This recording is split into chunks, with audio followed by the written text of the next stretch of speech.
Hi guys, good evening. Good evening, Arvinda. Good evening, everyone. Good evening, Arvindo. Linda. Good Hi, evening, Arvind. Good Arvind. evening, Welcome. Good evening, Good Arvind. evening. good evening guys. Good evening. Hi, Pule. Hi guys.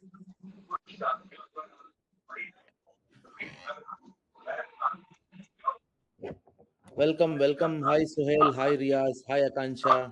Subhav, Jay, Rajat, Hey, Arvinda. Nilesh, Kalrav, Sai Kiran, Mugda. We have some known faces. Amresh, Himani, Rayan, Punapa. As usual, expected is known faces coming to the meeting. And learner is always a learner. A person who has the mindset of learning will always continue to learn. And you guys have been the example to it. So let's start very quickly. Welcome everyone. Hi. So at the start, everyone experienced a little bit of trouble by looking at the meeting link not working immediately, dropping some messages on the group. Why? What happened? Did Aravinda forget, or did the team forget, or am I not aware of something else? And all of a sudden, finding a new link. Again, sales is all about keeping on the toes, right? Thinking on the toes. Last moment, things will change.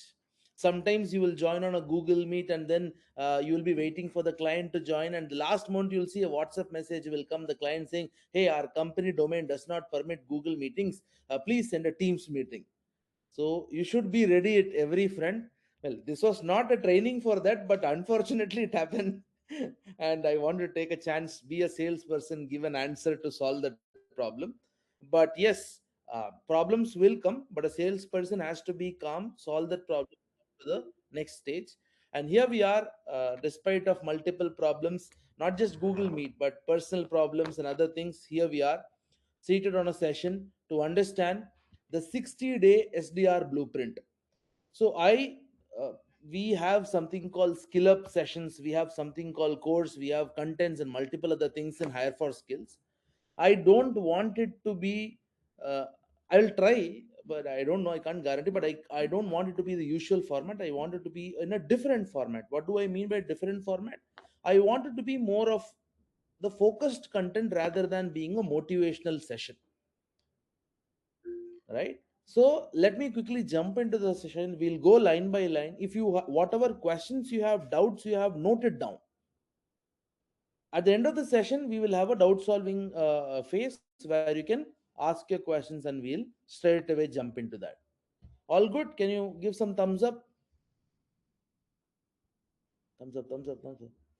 Acha, cool. Thank you, guys. So first things first, what is the purpose of this masterclass? The purpose of this masterclass is two things, as you would have already seen in the posters and the messages. The 60-day SDR blueprint, it can be divided into two fronts. One is 30 days before getting hired. The other one is 30 days after getting hired. So in short, one to get you hired as an SDR, one is to make sure you don't fail after becoming an SDR. It's a competitive world out there, specifically in B2B SaaS sales. It is very competitive, it is super competitive. So it is very important that we have to make sure that we are on our toes, we are on the front line, we are making sure that we are getting into that particular area rightly. So everything that I'm going to share today, right, it where does it come from? It comes from my personal transition from B2C to B2B SaaS.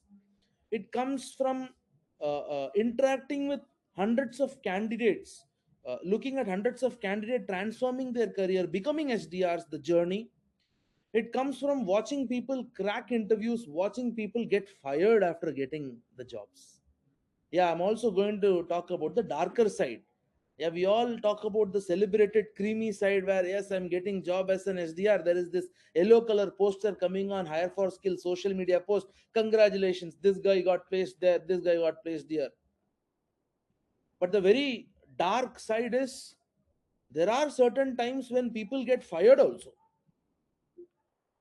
So what is the reason that after training so much, I'm not talking just about hire for skills training, I'm talking about in general. I've seen few of my colleagues during my starting stage of my career getting fired after getting onboarded. So it is important for us to understand the two fronts. One is how to get hired as an SDR. Second, how to make sure that we become successful as an SDR after joining a company. All with me? Perfect.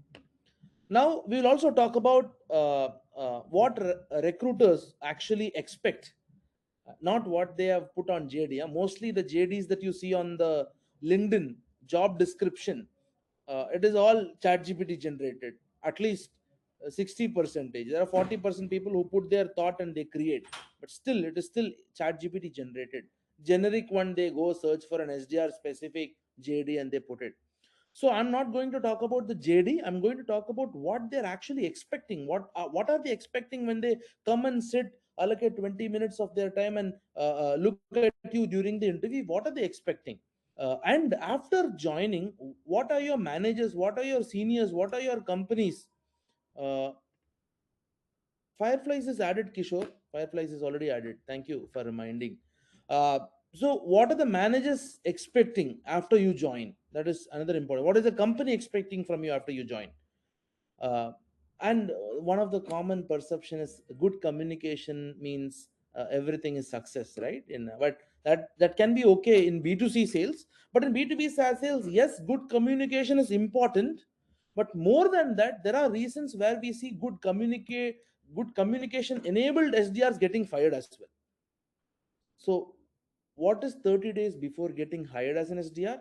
What is 30 days after getting hired as an SDR? This is what we are going to talk about, right? So, first, I want to talk about my personal experience here. Um, I don't know if you have noticed, or I would have flaunted it 1,000 times before, but still, let me take this opportunity to be a salesperson, a cheeky salesperson. I always think that I'm a good communicator. At least I was thinking that I was a good communicator.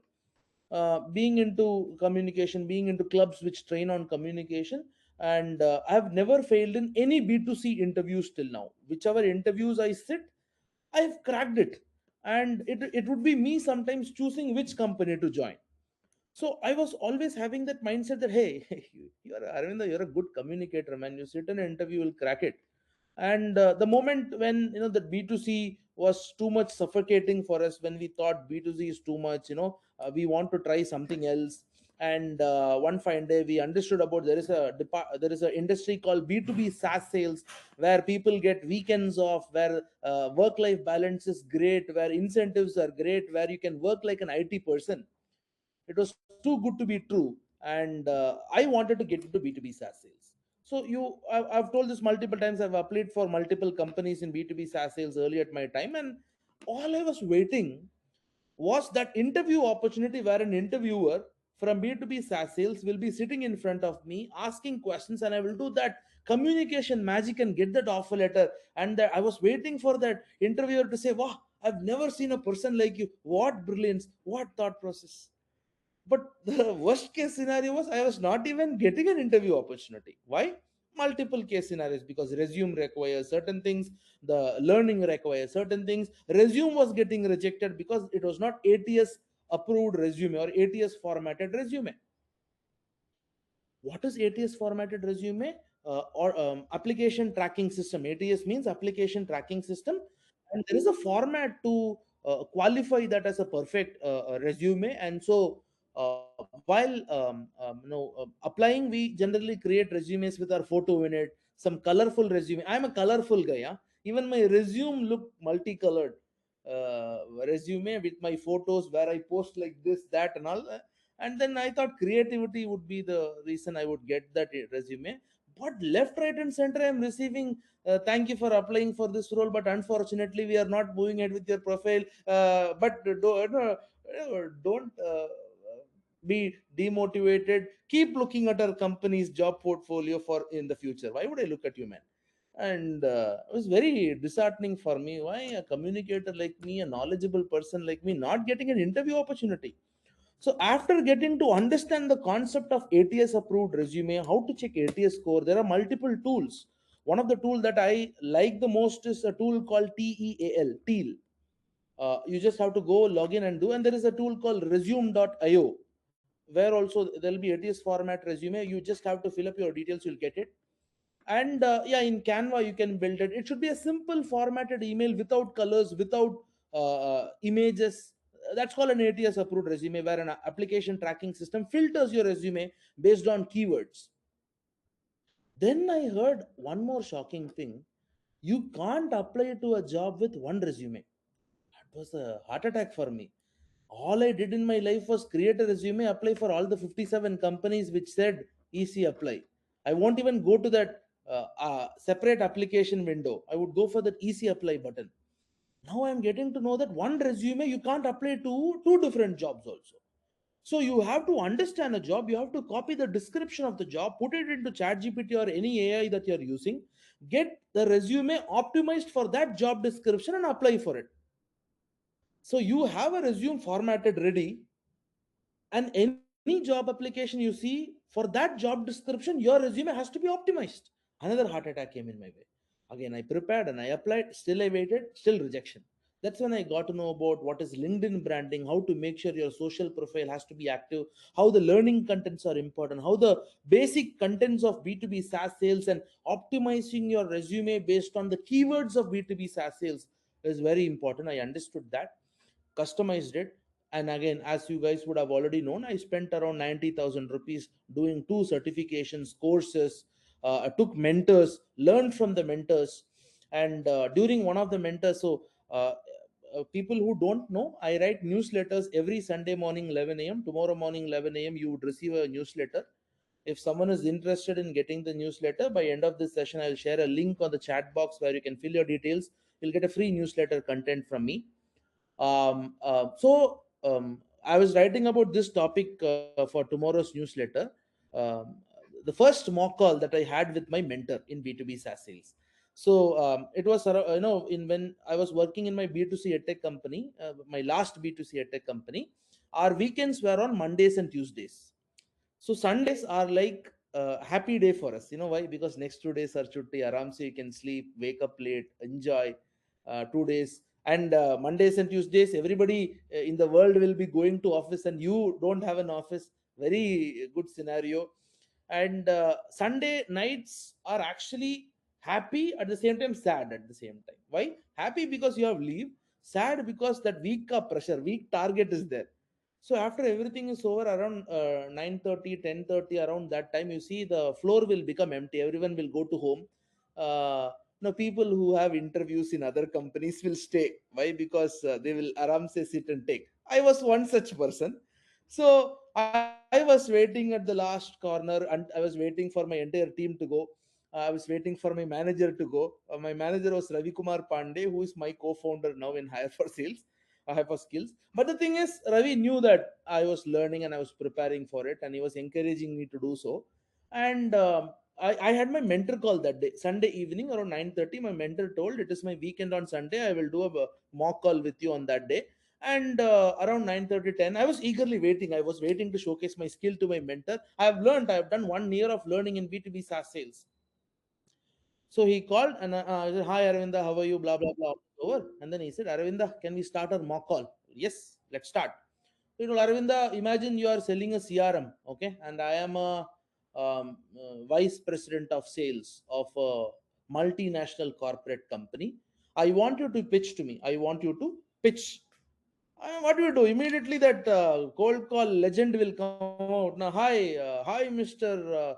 So and so. How are you doing? All good, fine. So I'm calling from this. I would like to help you understand why this is better, and all that B2C pitch. I was trying to put stories. I was trying to put visions. I was putting some imaginary stories. I'm telling examples. After around 5 6 minutes, he said, "Aravinda, Aravinda, 1 minute, 1 minute, 1 minute, 1 minute. Calm down, calm down. Arinda, this is one of the worst pitch that I've ever heard in my life." It's like, what are you saying, man? I have done my best pitch. I am putting all the stories that I have thought, and you're saying worst pitch. I got immediately that ego will come now. That ego immediately, like, what are you saying? How can you say that? It's hurting to listen. I'm a salesperson. At least tell it in a positive way. Now, why are you saying it in a negative way? And all those ego came, and I almost shouted at him, but he was very calm. See, Aravinda, listen. That one of the difference between B2C and B2B is that B2C, your target clients have time to talk to you. That is the reason why you have a target in B2C called as talk time. We have 2 hours of talk time you have to do in a day, 2.5 hours of talk time you have to do in a day. You see, you have target on talk time. In B2B SaaS sales, the target people that you are going to call are C-suite people, leaders of a company. They don't have time to talk to you, which means you can't be spending 10 minutes, 20 minutes, 30 minutes on a call. I remember in B2C, I used to do 1 hour calls, 1 hour closure on the call only. Either that guy will be dead or that guy will give me money. But in B2B, you maximum time is only for 5 minutes on a call because they don't have time. So one of the major difficulty I found between B2C and B2B or unlearning factor from B2C to B2B, you have to make sure that you don't do dream selling, but you be precise on the point. Rather than dream selling, it should be fact selling. It should be on pointer. So trust me, it is very difficult to speak less. By now you would have understood by the way I am speaking, it is difficult for me to speak less. To get the result that you are expecting in a short amount of time is very difficult, right? If you think you want to buy a cycle today, let us imagine you want to buy a cycle today, and you're thinking you want to buy a cycle by tomorrow morning 10 a.m., it is little difficult practically, correct? But if you think you want to buy a cycle by next year, January 31st 2027, is it possible? Yes, when the timeline is long, the possibilities are super strong. But when the timeline is short, the possibilities are very tough. And the one major difference between B2C and B2B is that B2C timeline is longer for you to convince them, but in B2B the timeline is shorter in a cold call. So you have to keep that in mind, that your pitch is in that way that it is efficient and short. Is the first point clear? So this was the first unlearning heart attack that I got, which is, it doesn't matter how good communicator you are, how good in convincing you are, how good in the process you are, doesn't matter. What matters is how efficiently you learn, how efficiently you articulate, how short and crisp you can transfer something during a cold call, considering the target people are in that particular time frame. So like this is one concept that I'm telling you. There are multiple concepts, starting from understanding the basics of market research, lead generation, lead qualification, and all those concepts are very important for you to understand and for you to become skilled. And that is the first thing that I learned. So yeah, communicating in English is important. Communicating good communication is important, flow of words is important. But more than that, more than confidence, more than communication, content matters in B2B SaaS sales. Is the first topic clear?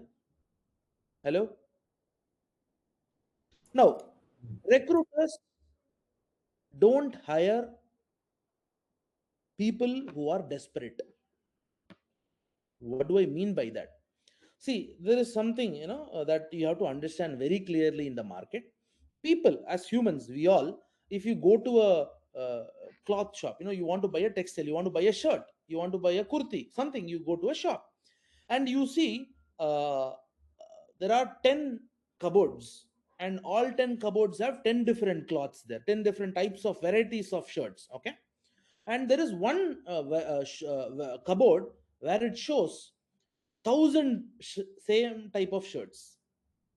There is one cupboard which has only one shirt and which is a premium customized shirt. Now, if you are a person who is focusing on design, if you're a person who is focusing on new variety, you would not go to a cupboard which has same shirt, 1,000 shirts. You would go for the one shirt, premium customized shirt, because you can show difference. In other words, if I want to put in a very colloquial term, you buy a shirt in Zudio, you will definitely see the same shirt someone is wearing in next 1 month. Somewhere you will see, hey, matching, hey, you will be able to see. Last week I went to Zudio, I bought a t-shirt. The t-shirt was a dark green colored collared t-shirt, plain t-shirt. I like plain t-shirt. The moment I stepped in, the moment I stepped out of the Zudio, I saw almost 60 years old bald uncle. I'm not criticizing anyone here. See, again, automatically I got Vishal is saying he has the same t-shirt. What happened? I'll tell you. There was this old uncle, 60 years old. He came on a bike, Hero Honda Splendor or something, and then his daughter got out of the bike, and I think he dropped her to the Zudio or something, and the uncle was wearing the same T-shirt. I was like, I just bought this T-shirt, and the security was checking the bill for me to get out of the gate of Zudio. I was like very happy at that moment. Uh, so simple logic is, yeah, even though we go for Zudio for budgeting things, we know that many will be using the same shirt and same design. So people's tendency, forget the budgeting part here. If you are going for a design part, if you are a person focused on some quality product on something, you would go for an area where there is more demand, right? If you are, there is a difference between going to a normal barber salon to have a haircut and going to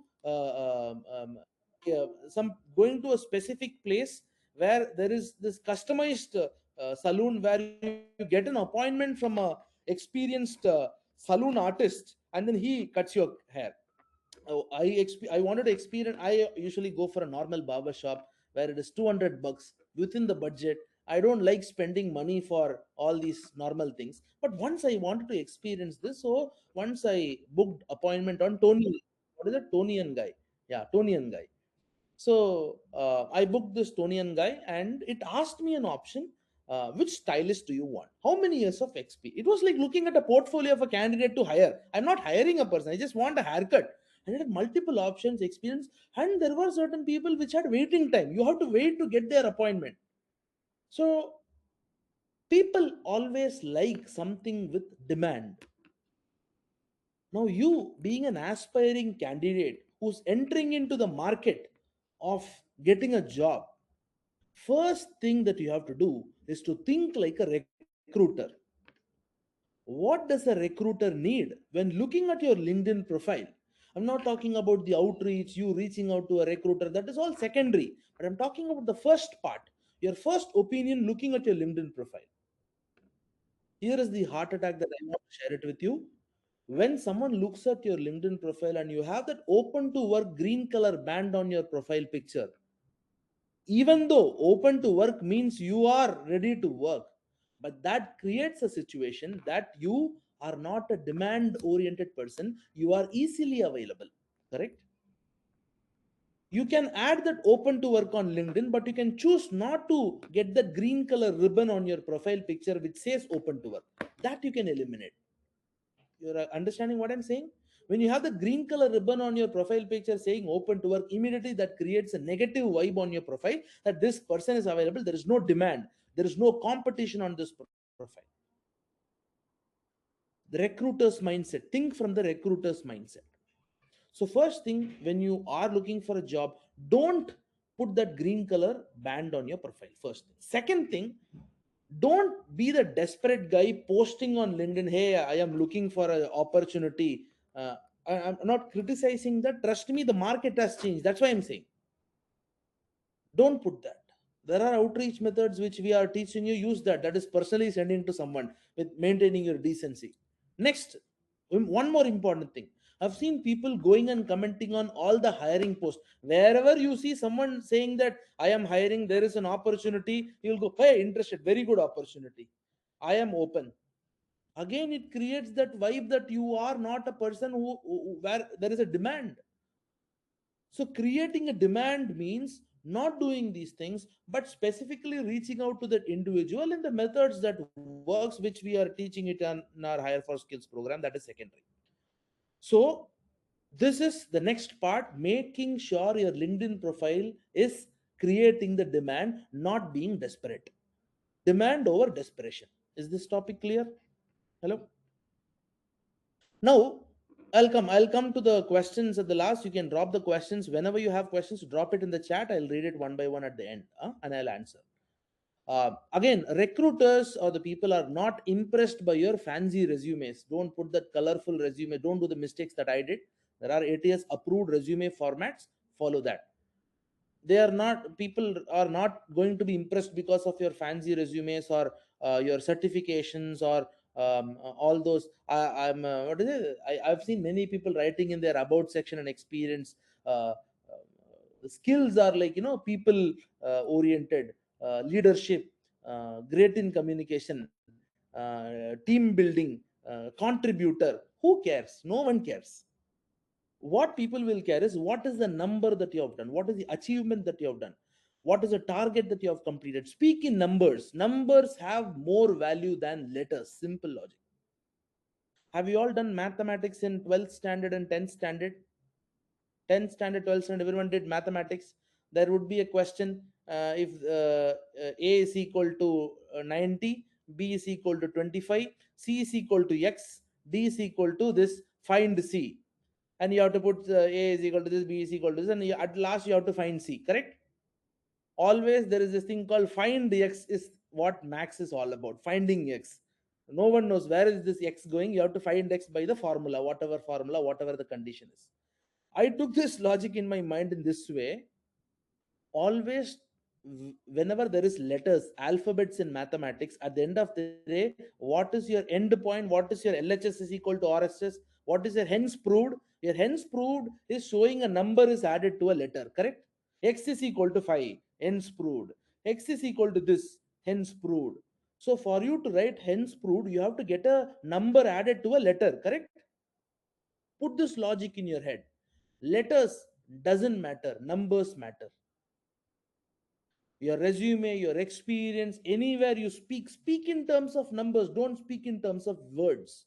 I am a people person, I am a leadership person. Rather than saying I am a leadership person, add a pointer that I am a person who has been leading 7-member team member, guiding each and every single person in this way. How you found out a way to solve a problem to a team member, that will prove that you are a leadership person. Rather than saying I'm good in communication, prove a point that because of my ability in communication, I closed a deal worth this much value in this much time. Yesterday, I was talking to a person. He sent me a video resume script telling Aravinda, please verify my video resume script. And I read it and I told, bro, this is very generic. We have to have certain pointers in it. And I told, yeah, I have many points to say, bro. I have last month I closed 7 sales in 7 days. I told, bro, this is the point that should be there in your resume. This should be the opening line that you should say. 7 sales in 7 days is an impressive number. Why don't you have that? Now, freshers don't ask me, I am fresher, what will I add? Sense is this pointer is what you have to understand. Keep in mind, speak in terms of number. You can talk in terms of how much learnings that you have done, how much quality content that you've done. That's why Hire for Skills have introduced something called as internship, where you can prove your numbers as well.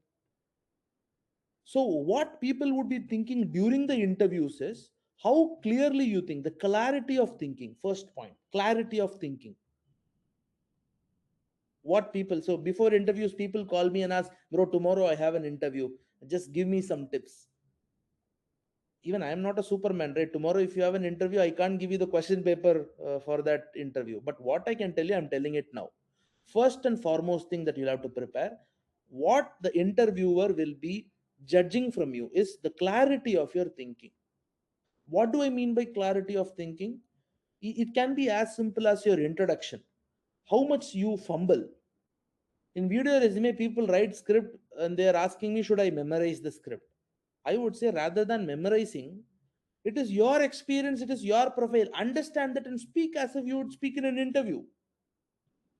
So that clarity of structure you should have. So I'll tell you what I did for my introduction. When someone says, tell me about yourself, I know what point is my first point, what is my second point, third point, fourth point, fifth point. Why? Because I've already written that. I've practiced my introduction in that format. Ask a question, even though it is about you. Have you written it down once? It is about you. You know about your experience, you know about your education, you know about your certification, you know about your achievement. Yes, but have you written it down? If you have written it down, if you have practiced, you would not miss out an achievement. But if you have not done on the way that you're going, you may miss out certain achievement or you may fumble. That creates a perception in the recruiter's mindset that this person is not clear on something.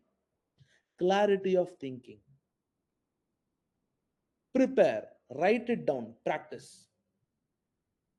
Prepare, write it down, practice. I want you guys to write it down. Prepare, write it down, practice. Simple technique, nothing complicated. Prepare, write it down, practice. whatever it is. It can be your introduction, it can be about a answer to a question, it can be about their product. It is important for you to prepare on their product as well. Prepare, write it down and practice. Simple logic. You are going to an interview about a company, about that product. You should have written, you should have prepared, written it down, practiced. And trust me, when they ask a question, what do you think about our company, you would know what to speak. You would have the structure in your mind visibly clear. And during interviews, it is okay to keep your notes, but it is not okay to look at it and read. You can look at it for hints, points, and then you can speak. But don't read it like looking at the script and read. That I believe everyone is aware of it. So first pointer, clarity of thinking. This is what first pointer that a recruiter is expecting from you. Second point, understanding of SaaS workflows. What is your understanding on the SaaS workflows? When I say SaaS workflow, what does it mean? Anything and everything, understanding about what is TAM, total acquired market, what is SAM and SOM, what is TOFU, MOFU, BOFU, top of the funnel, middle of the funnel, bottom of the funnel. What do I mean by market research? What are the factors of market research? What do they mean by finding ICP, identifying the ICP, ideal consumer persona? What do something a concept called as buyer persona mean? Identifying the right person in the company. And the lead qualification. What are the frameworks in lead qualification? Band, Medic, Medpic, Champ, Spice, multiple frameworks are there. Then what about the topic called as lead generation? What are the tools that you have know? What do you mean by intent signal identification? How can you understand the signals? Then there are two factors. Again, there are two factors: inbound and outbound. Inbound means making sure that whatever lead comes towards you, how do you approach that?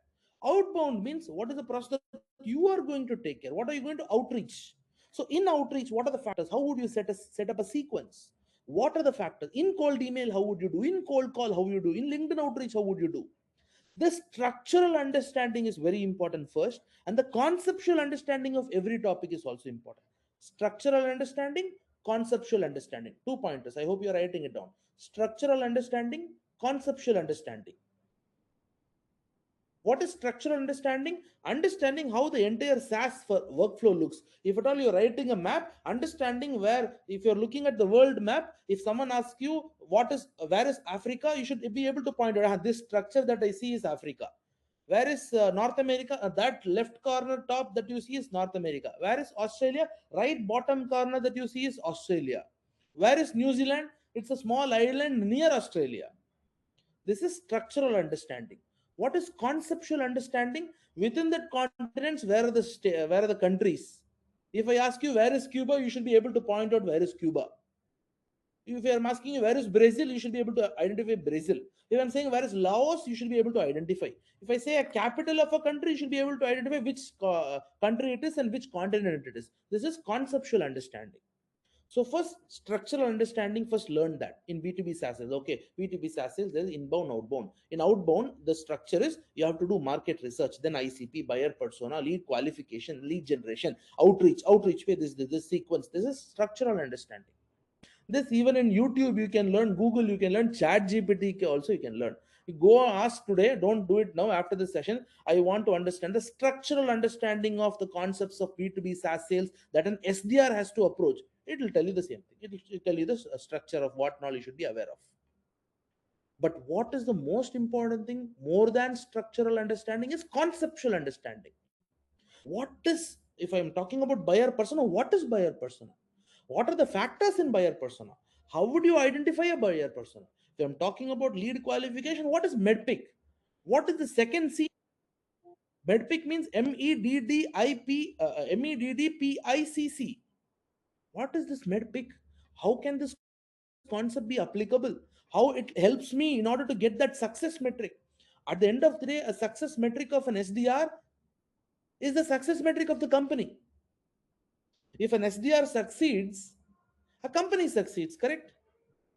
So tell me, any co-founder will be very much close to which person in the company? He'll be happy and close with the salesperson in the company. Why? Why? Because those are the people who earns money for the company. Other department burns money. Who's the person who brings money to the company? Who makes sure, for example, if you have 5 clients, and because of the 5 clients, your entire employees, all the departments are earning certain salary, certain number of salary. If next year, if the company has to give an increment, 10% increment to everyone, unless and until the sales team brings a new deal, they can't get increment, correct? If same revenue is there, same salary only you will get. So in order to a company to grow, a salesperson has to grow. So a founder would be close to a salesperson if the salesperson has that skill and the value to bring revenue.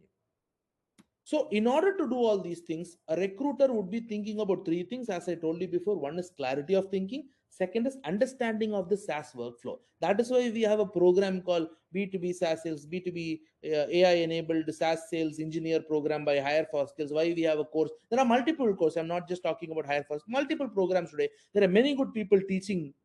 You have to join and learn. You have to commit yourself to learning. Just because you join, you can't become an SDR. You have to learn. You have to spend your time. That's why we have skill up sessions. If you join our WhatsApp community, Kishore will drop the WhatsApp community group on the chat box here.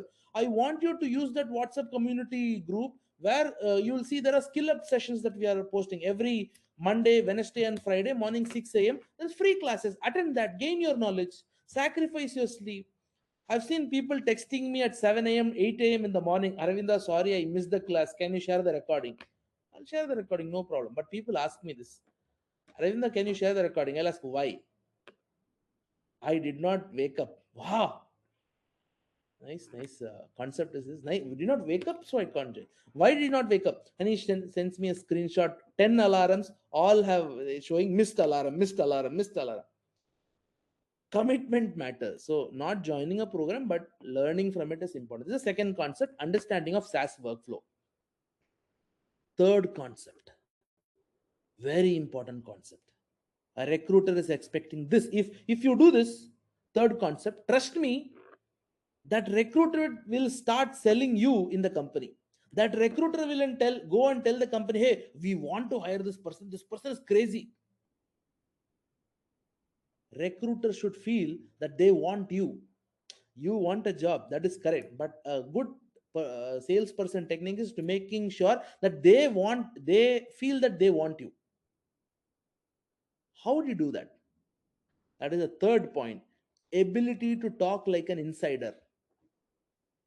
Write it down. Ability to talk like an insider.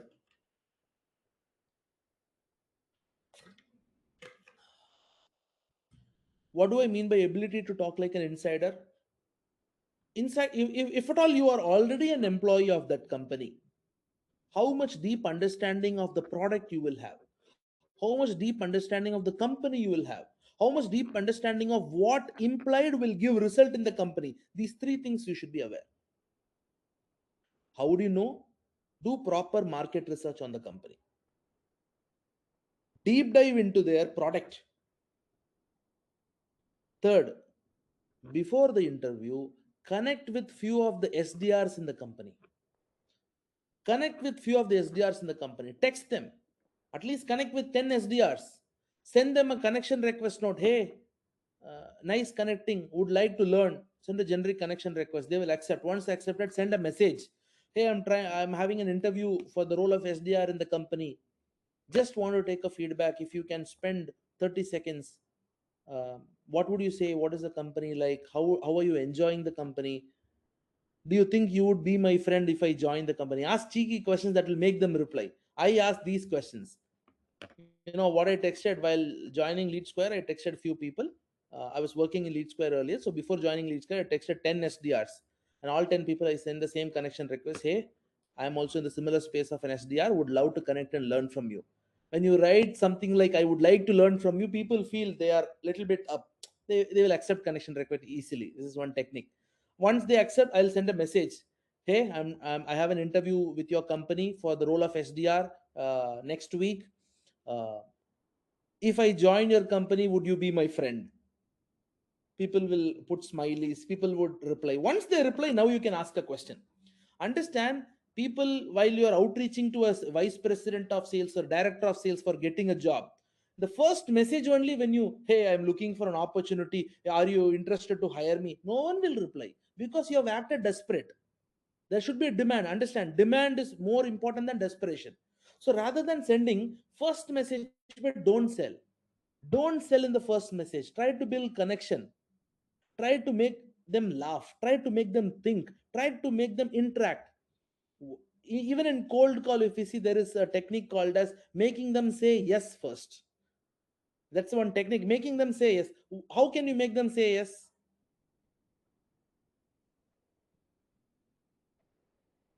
The question needs to be such a way that the answer is always yes. Correct. So first question, what is it? Hi Nilesh, is 2 plus 2 4? Yes. We can't ask like that. Nah? So you know what is the best technique? Am I speaking to Nilesh? I hope you're occupied now. You are trying to disconnect the call or making the person talk to you more. Simple thing is asking the person's name. Yes, Riaz. Yes, so we can mention what I do. I have 100% response rate with this method. That is, I mention their first, and this is taught by Arvinda sir only. So I mention their first company name. So some nostalgic thing is created, and I also mention that you started as an associate, and after 9 years you are at this position.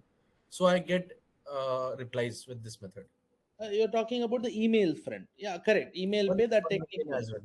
well. Now, I calls do it. pay, easiest thing to do in the first area is to tell them their name.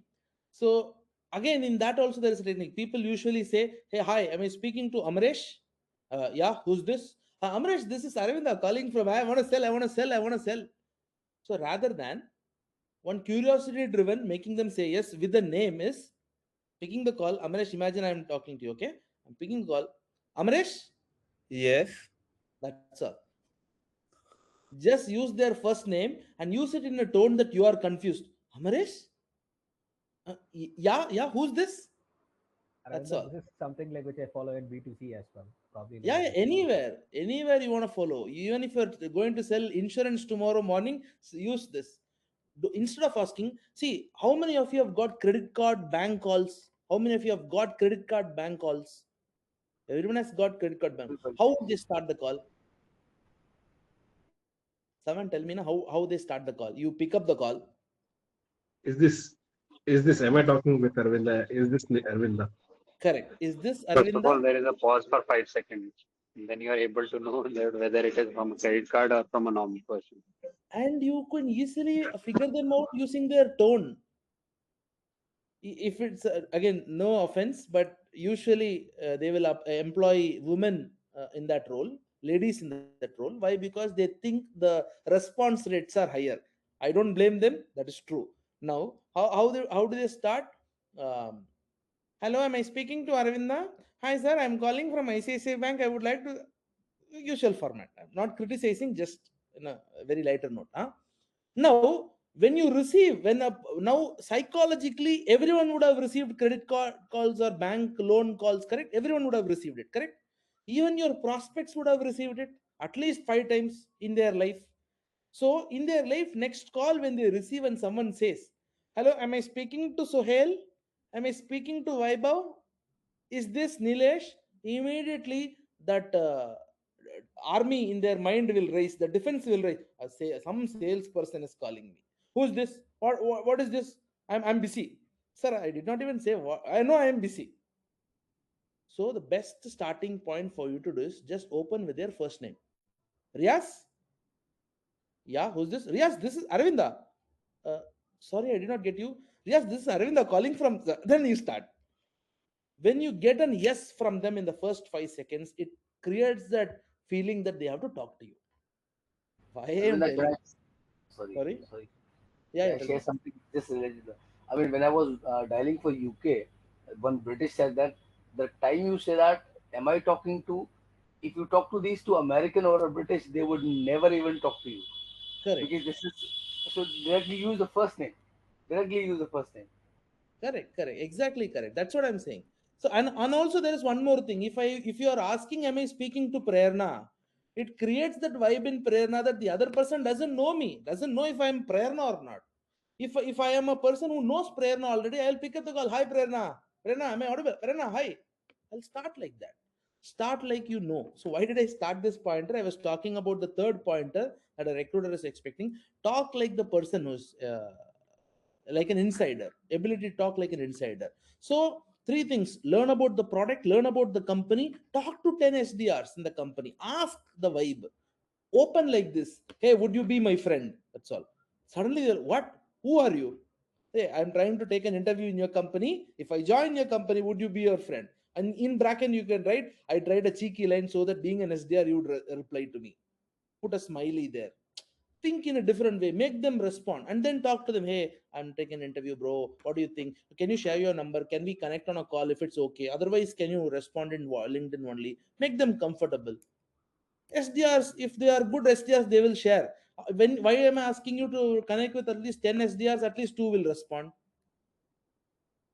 Talk to them, understand what is the vibe looking like, and don't ask what is the target, what is the incentive to an SDR. This is one mistake that you guys are doing. People ask what is the, no one will answer that. No one likes to answer the incentive slab and the targets and all.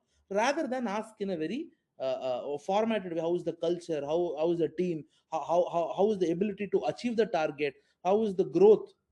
Ask about the things that really matters. So these are the three things which are important. If you do these three things, if you become clear in these three things, trust me, you will become an expert during the interviews. One, clarity of thinking. Prepare, write it down, practice. Prepare, write it down, practice, which is clarity of thinking. It can be opening, it can be anything. Second, understanding the SaaS workflows completely. In short, slightly I'm selling that. Join Hire for Skills, we will teach you. Okay, anyway. Third point is ability to talk like an insider. Ability to talk like an insider. These are the three important pointers. And people love. Yes, Sohail.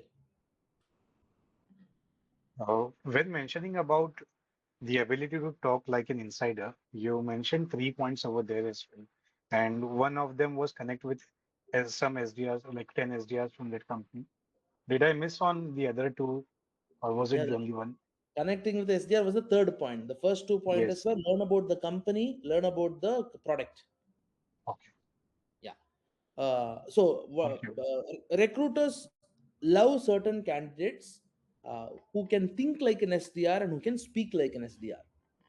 Right? So try to be a person who thinks and speaks like an SDR. Clear? Cool. So now we have spoken enough about getting into the role of an SDR. Let's now speak about once you have got into the role of SDR, the first 1 month, the 30 days after becoming an SDR, what you should do. Yes, before that, yes, Rajat. Aravind, I have a question. Like when we spoke about the ATS qualified resume, we need to prepare resumes. I mean, like we shouldn't want to settle with one resume. We need to prepare, more than one resume to get shortlisted probably. So I have a quick question on that. Let's say like if I don't have a relevant experience on that particular job description or the job responsibilities, how come I can show the relevancy, or like how come I can able to prepare those resume relevant to that? You know, Very good. Good question. So what Rajat is asking is that Aravinda, you asked to prepare multiple resumes based on the job descriptions of a job. How would, if at all I don't have that experience, what would I do? So here we'll use one simple technique which everyone would have already imagined in their mind, which is using the AI wisely here. Use the AI wisely. How can we use the AI wisely? You use your job description and your resume into GPT or Perplexity or whatever. Give a comment asking it to customize this my job profile based on the job description without faking anything. So it will customize certain. But for example, if you don't have experience in generating leads in B2C, you don't generate leads, but you what to say? It's an important in job description. One of the important point is lead generation skills has to be there. Now, in your resume, when you prepare it ATS approved resume format, you would have applied all those things. And in our program, we teach you to do certifications on multiple things, internship. Now, automatically, AI will map that and put completing lead generation certification on LinkedIn Learning. And at the same time, during my practical internship and learning, I made sure that I became an expert in lead generation by using these tools. It will do those techniques. This is just an altered thinking, not lying, but positioning it in the right way. Arvinda, it won't be like fabricating the resume or like. I just told you should not lie. You should not lie. Definitely, you should not lie. I am always up for that. I told when you do internship with Hire for Skills, there is the real numbers that you have done that you will add it, na. When you're doing outreach project, that you're adding it, na. Because the same point when Dev Datta was was taking the masterclass, I was having the same doubt when he said that you have to change the resume according to the JD. That's what I'm saying. Listen carefully. I'm not saying you should lie, and I will never say that. I am saying optimize your resume. The difference between lying and optimizing is very clear. Optimizing means positioning it in the right way. Positioning it in the right way means how can you take up whatever you have learned, the certifications you have done, the practical internship that you have done, positioning that as whatever is required for that job description ka data. And Not putting that I have done lead generation in my previous job role, not changing your B2C as B2B experience. That is not what I meant. and also my doubt is if like in the interview, if interviewer is going into deep down and asking some deeper questions regarding the same, in what case, in that case, what we have to do. Learn skill up sessions and you will be able to answer those deeper questions. I'm learning only. I'm attending all the See, skills. when we are talking about deeper questions, understand this question that you asked will come in your mind when you are not sure about what you're learning. When you're sure about the structure, I told you structural understanding, conceptual understanding. Now, tomorrow, if I ask you which is the country which has the capital called as Colombo, which is the country? Prakriti? Sri Lanka. Wait, man. Wait. I'm asking Prakriti. Prakriti, unmute yourself. Yeah, I'm asking. That's, uh, I heard that Sri Lanka. You heard that. I'll tell you another country then. No, Oh. my If I'm my telling general Bali, knowledge. if I'm telling Bali, everyone would have heard it. Thailand. What? No, sorry. I don't know. My general knowledge is too. Now I understood you what you meant when you say interview will ask deeper questions. This is what you meant, I guess. Indonesia. Sorry? Okay, cool. So I'm saying, Prakriti, when you have a structural understanding and a conceptual understanding, the deeper they go, you will be clear on that. When you don't have the structural understanding, if suppose Sohaib did not say Sri Lanka, you would have still kept on mute and you would have tried as if you are speaking. Or if I would have asked Bali or I other was not three countries, like just kidding, I don't would. take it on a lighter note. I'm saying Mhm. when you don't have the structural understanding or conceptual understanding, it is difficult to answer. I agree. So this structural understanding, conceptual understanding, as you're already part of the learning program, we are covering that. So it is automatically covered. So don't have that paranoid thought process. What would happen if you don't know? A salesperson's technique is even if they don't know, how can you manage? That is the technique. But again, we will learn those things so you don't have to worry about it. Cool. Thank you. Thank you. Thank you. Thank you. Now, let us quickly jump into the post joining the company. Yes, Sohail. I don't think Oh, we'll go. sorry about it. Yeah, Yeah. that's what I was about to say. So before we step into the role of the SDR, so still in the process of the interview, sometimes this is just personal to me. I feel like there are so many concepts, so much structure to be covered. At times, while practicing, also it may feel anxious that what if I forget this part? And what if I forget this part? If that does not click to my mind at that point in time, so that is there's some level of anxiety around it. With practice it goes, but still there is still some level of anxiety about so many concepts to be stitched and viewed in a way wherein it comes naturally and flows smoothly. No, you're right. If you don't feel that nervousness, if you don't feel that feeling, then it is a problem. If you feel that nervousness, if you feel that anxiety, see, it is something similar to what Prakriti asked. Prakriti also asked the same right question actually. You should feel that. You should feel that confused state. It means you are in the right direction. So all you have to do once you create a structural map. Structural map is understanding the outline of what is what, where is what is the thing, where is it placed, how to understand that. So that is where I was about to come now. Before we move into the post getting the job, see 30 days, let us now map the 30 days before getting a job, which is, let us map it into 4 weeks: week 1, week 2, week 3, week 4. Let us create an understanding of what we should do in these 4 weeks. This is despite you join hire for skills learning program or not, this 4 weeks principle you can apply. Yeah, someone has raised the hand. Yes, Jay. Yes, Jay. Arvinda, I have a different question, not related to the topics which we have learned. While when I see all the posts on LinkedIn, I always see recruiters have mentioned they are looking for experience who has more than like 3 or 4 years of experience. So how I will like apply at that place, because I don't have any experience right now related to SaaS. I saw a meme, a reel on Instagram, I guess. It was saying that uh, to get a job, they're asking for experience. To get an experience, I need a job. What should I do? So your question is similar to it. I agree. But understand, when you learn things correctly, all you need is first entry. That's all. The first entry is what you need. First job into B2B SaaS. It is difficult to get that first job. But once you get into that first job, then it will be easy for you to move into it. So solving that is two ways. Way number one is you approach to roles which are not asking for experience, where they are flexible, with people who have the skills they would like to take. That is one method.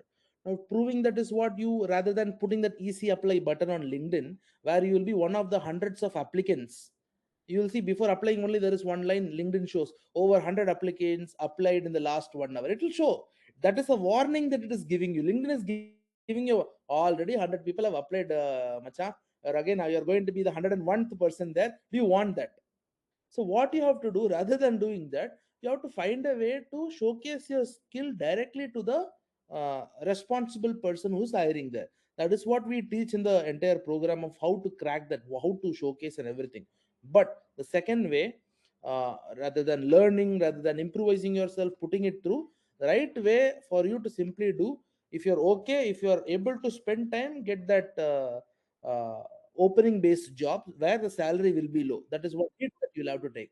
If not, if you want a good paying job, then you have to make sure you're showcasing your value in the right way. So we have something called a hire for skills internship going on for our students, wherein we practically connect with companies and make our people do the internship practically, where they do all the numbers are tracked, how many responses, how many things. Our people are doing amazing.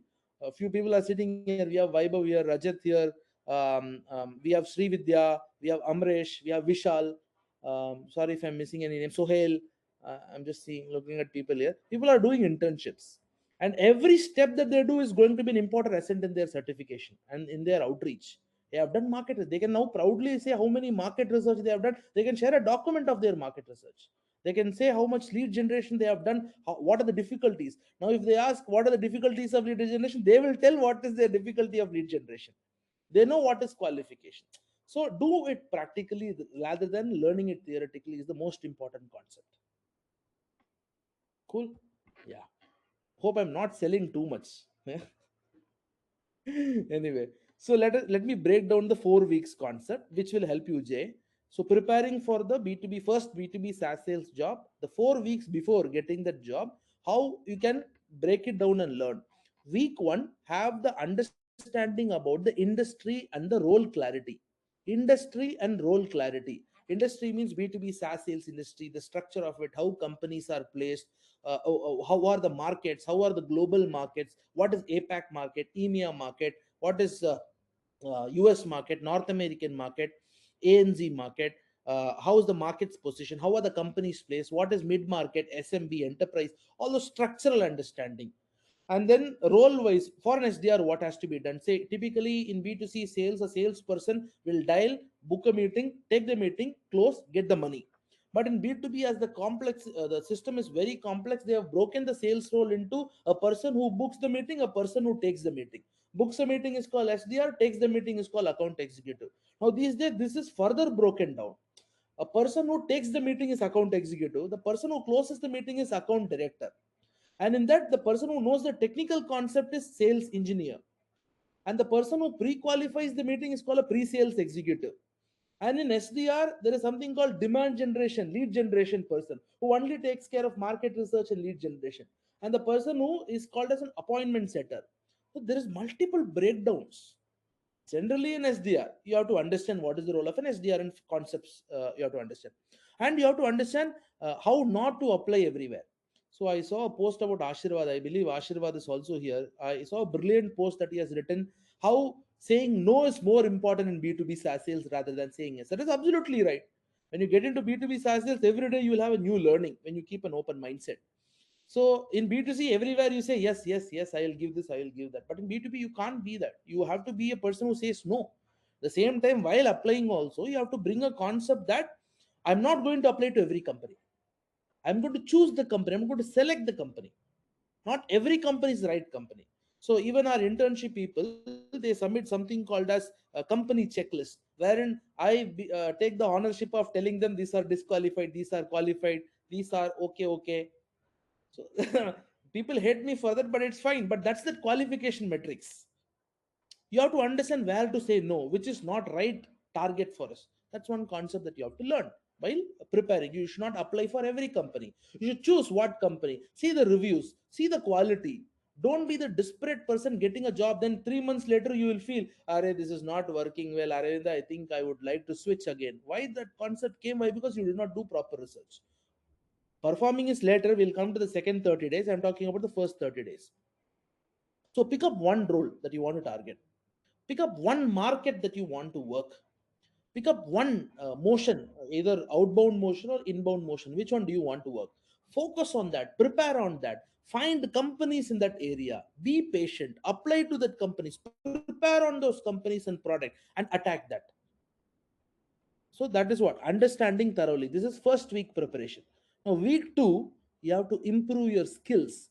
That's what I said. Rather than saying I am this, I am that, I am leadership, I am communication, I am that. Put that numbers. Prepare, write it down, practice. Prepare, write it down, practice. I am repeating it again so that it becomes a memory in you. Prepare, write it down, practice. It can be about the company. Prepare, write it down, practice. It can be about their product. Prepare, write it down, practice. It can be about your introduction. Prepare, write it down, practice. It can be about how you negotiate your salary. Prepare, write it down, practice. Simple concept. Week 2 pay, you're improving your skills. Skills means how I started the session by saying an example: mock cold call.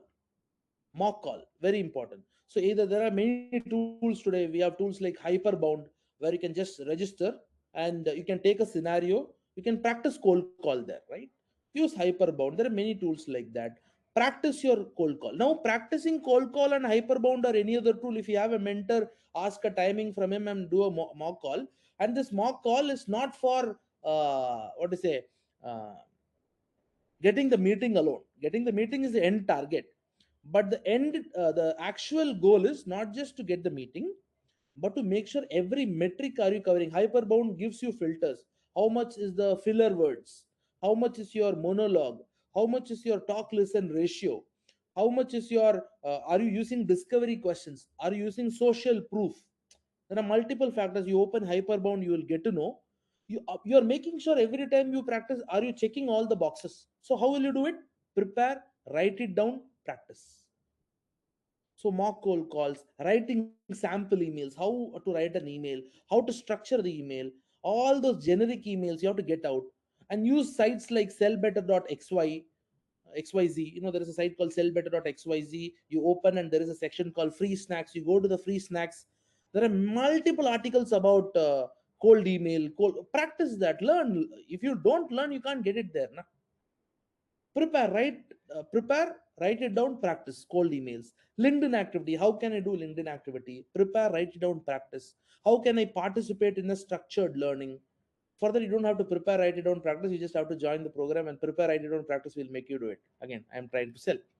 So, in short, the structure is very clear. How can you prepare, write it down, and practice something multiple times and become an expert of it? I remember one line of that Bruce Lee said,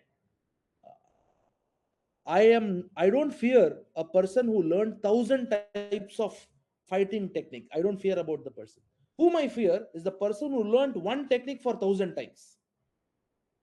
I'll repeat it again. Bruce Lee said, I don't fear a person who knows 1,000 techniques of fighting, but I fear a person who has practiced one technique 1,000 times because he is an expert in that. Similar way, what Abraham Lincoln says, if I get 8 hours to cut down a tree, if I get 8 hours to cut down a tree, I'll use my first 7 hours to sharpen my axe. So if I use 7 hours to sharpen my axe, 1 hour is more than enough for me to chop down the tree. That's what he's saying. Preparation. Prepare, write it down, practice. Clear? Third week, prepare for interviews now. How can you prepare for interviews? Think like a candidate, connect with SDRs, talk to them, all those things that I just told you, that clarity of thinking, workflow of SaaS, and all those things. Think like an insider, talk like an insider. So you prepare your introduction, prepare your salary negotiation, prepare the answers for the questions. Think what answers. You know what I would do when an interview is fixed. This is what you should do. When an interview is fixed, you will be able to see the Google Calendar invite. You will see the mail that they will send you. You are invited for the interview. In that mail CC, you will see all the people who are there. In that, you just have to copy the email ID, put it on a new Google tab. You will see their LinkedIn profile. Find the person who's going to take the interview. You'll see who is the senior manager who's going to take. Now, research on their LinkedIn profile properly. Copy the about section, copy their experience, copy their LinkedIn profile into ChatGPT, and tell that this is the person who's going to take the interview for me for the role of SDR. And this is the company. Put the company's website. Now tell me, based on his experience and thought process, based on this product company, what questions he may ask me. Trust me, you'll be flabbergasted to see what ChatGPT will think. Based on Great. their experience, based on based on the product of the company, and your resume also, you put it and tell it what questions this guy may ask me, and prepare me for this interview. And ChatGPT will give you a series of questions, and trust me, at least 70% of the questions the person would ask. Your preparation is done here. One super technique that I'm teaching you. So again, how will lead generation? All those process wise, SaaS workflow wise, you have to become an expert in the third week. Fourth week, you have to prepare deeper. That is 1 week before the interview. 7 days, last 7 days, you have to become peak in the internal concepts of an SDR. Market research, deep dive. ICP, deep dive. Qualification, deep dive. Lead generation, deep dive. What is change management, deep dive. JTBD framework, deep dive. Funnel, deep dive. Tofu, Mofu, Bofu, deep dive. All these concepts you have to deep dive. Why? Because these are new concepts for a B2C person. Even though you have learned this entire course, entire program, you would forget certain things. So 1 week before the interview, when you revise all those concepts, it'll stay in your mind for you to attack. This is the concept, simple concept. So are you clear 30 days before interview? Now let's talk about 30 days after. If you have any questions, keep it with you. At the end, we'll clear, or you can put it in the chat box if you are in hurry. Now 30 days after getting the job. This is also very important because few people lag here. You have to understand, after getting into the job, you can't expect your manager or your reporting manager or your CEO or your founder or your VP of sales, or whoever is responsible for your success.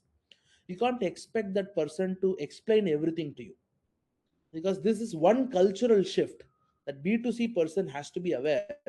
In B2C, you had proper 4 weeks of training, you had hand holding, you had, even there are certain companies where they even give the call script. Practice this call script, memorize this call script.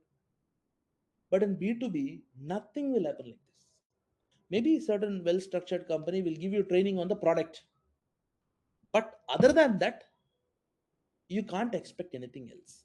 You have to be prepared. You won't expect your managers to say everything outside loud. You can't expect spoon feeding. So that is one of the format which I am doing it in the program as well. If you see many times when someone asks a question, I won't answer it directly. People think I have attitude, but the actual thing is I am trying to take that spoon away. I am trying to make them away from the spoon feeding, create that ambience that they should start learning so that they don't become dependent. I am taking up the role of good cop, bad cop. I am taking up the role of bad cop, putting them into a situation. This is the same concept my grandfather used to help me learn swimming. So in old times in villages, people don't teach you swimming by a trained professional to with that water balloon, nothing. They'll just throw you inside water and tell you, now come up. This is throwing you into the water. Even though I did not learn swimming, but point is throwing into the water. Right? So here, first week of joining, you have to make sure you are becoming the legend of the product. You have to become the expert of the product. What do I mean by that? The first mindset an SDR should have while joining the company is that you should challenge yourself, stating in the first 1 month, at the end of first 1 month, I should know this product better than the founder. Now the actual situation, we don't know how much it will happen, but that is the mindset that you should have. You should know better about the product than the founder. Now, to know about the product better than the founder, you should learn that deep dive of the product. For example, when I was joining my company that I'm working today, B2B SaaS sales company, uh, the first month what I did was I deep dive into the product, the industry of the product, the concepts around it. For example, I am working into a software called as marketing operation. So how did I learn? What is my tool? What does my product do? What is marketing operation? What is the industry called marketing operation? Who are the people who are using it? Where do they face problem? How do my product solve it? Who are my competitors in my area? What is the industry that falls under? And in that industry, what are the other concepts there? Arvind, a bit slow. This is very important for me. Sorry. Soeb has joined the company now. He wants to know this. The first part of it, he did not have any questions. Second part, I understood. I'll slow it down. I'm saying the concept is very clear. You becoming an expert. See, this is the first bridge, okay? You becoming an expert of the product. Now, to become an expert of the product, it is not just that product that you should understand. With that product, you should understand the industry that it is standing. The product is standing on an industry, right? So if I'm selling a marketing, let's take an easy example. If I'm selling a CRM, CRM is standing on what industry it is standing on?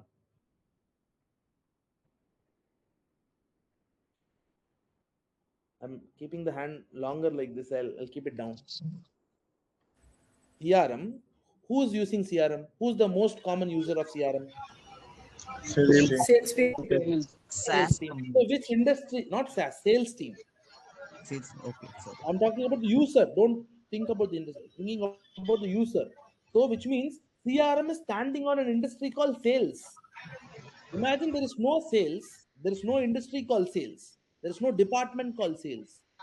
Then where is CRM? Why would CRM be useful? So products industry, products department. So if I'm talking about marketing operation tool, which I am selling, about marketing department, about marketing operation industry, marketing on the whole, I have to understand. This is the second layer. First layer is product, second layer is the industry and department. Third layer is competition. Third layer is competition. Who are the direct competitors who are there? These days you can easily find it out. Competition. ChatGPT will only give you competition, or Google will give you competition, or LinkedIn will give you competition. Similar industry. So product, uh, industry and department that it is lying on, where this product is lying on, that department के बारे में, that industry के बारे में. Third is competition, which is fighting around it. Fourth layer is in that industry built. What are the other segments? For example, if you are selling CRM for sales industry, In the sales industry, what are the other areas the products are useful? Like salespeople also use billing software for final billing. So there is something called billing software. How will this billing software and my CRM be connected? From CRM, sales data will only go to the billing. So the integrate connections. Little bit technical I am talking. Don't worry. Even I am not a technical background person. I am microbiology. I am a biology person. But when you're learning about a product, this will become super interesting that you'll automatically learn about these concepts. The more you learn about these concepts, you will become an expert in communicating. Your communication becomes clear. Product, which industry and department it is lying on, competitions, and the other products or other fields which are factoring into this particular industry. Say if it is marketing operation, again SAP ERP software comes in. ERP is enterprise resource planning, comes inside billing, payment. CRM also integrates with billing software during the final phase, or in say while working in Scalar and all. Before CRM, Lead Square was the CRM. Before CRM, there was a tool wherein you send test, that preliminary test to students and candidates. There's an area where you put the email ID, and there will be a test they will receive. And outside that, Slack. What is Slack? Internal communication. For sales only, Slack was also there. Every department used it, but for sales also. There was email, Gmail domain, or Outlook, micro what domain. So understanding the entire dynamics, where the integrations work, how this will be useful, where the pointers will touch. That understanding you should have, not deep understanding. Make sure if you are able to cover these pointers, you become an expert about the product, you become an expert about the industry the product is lying in, you become an expert about the department the product is lying in, you understand about the competitors. Trust me, you can write it down. You will have more knowledge than your manager or your VP of sales, because no one has learned it in this format. Everyone will learn here and there. One sales call pay they will go, and that the person will ask, but I am also using SAP now, how is this different? Then he will what to answer. Then after that they will research what is SAP, how is this related to it. Then they will understand about competition. So you prepare all these things in the first month, where you have a time. You will have time in the first month, right? Everyone will know, new joinee hai. Again, little bit I'll go. I hope you take it on a lighter note. When in the old times, okay, I'll be safer by saying this. In the old times, when a girl gets married, the girl goes to the husband's house, right? When the girl goes to the husband's house for the first 1 month, it's called honeymoon period. I don't want you to imagine the other part of it. I am telling in a very sensible part.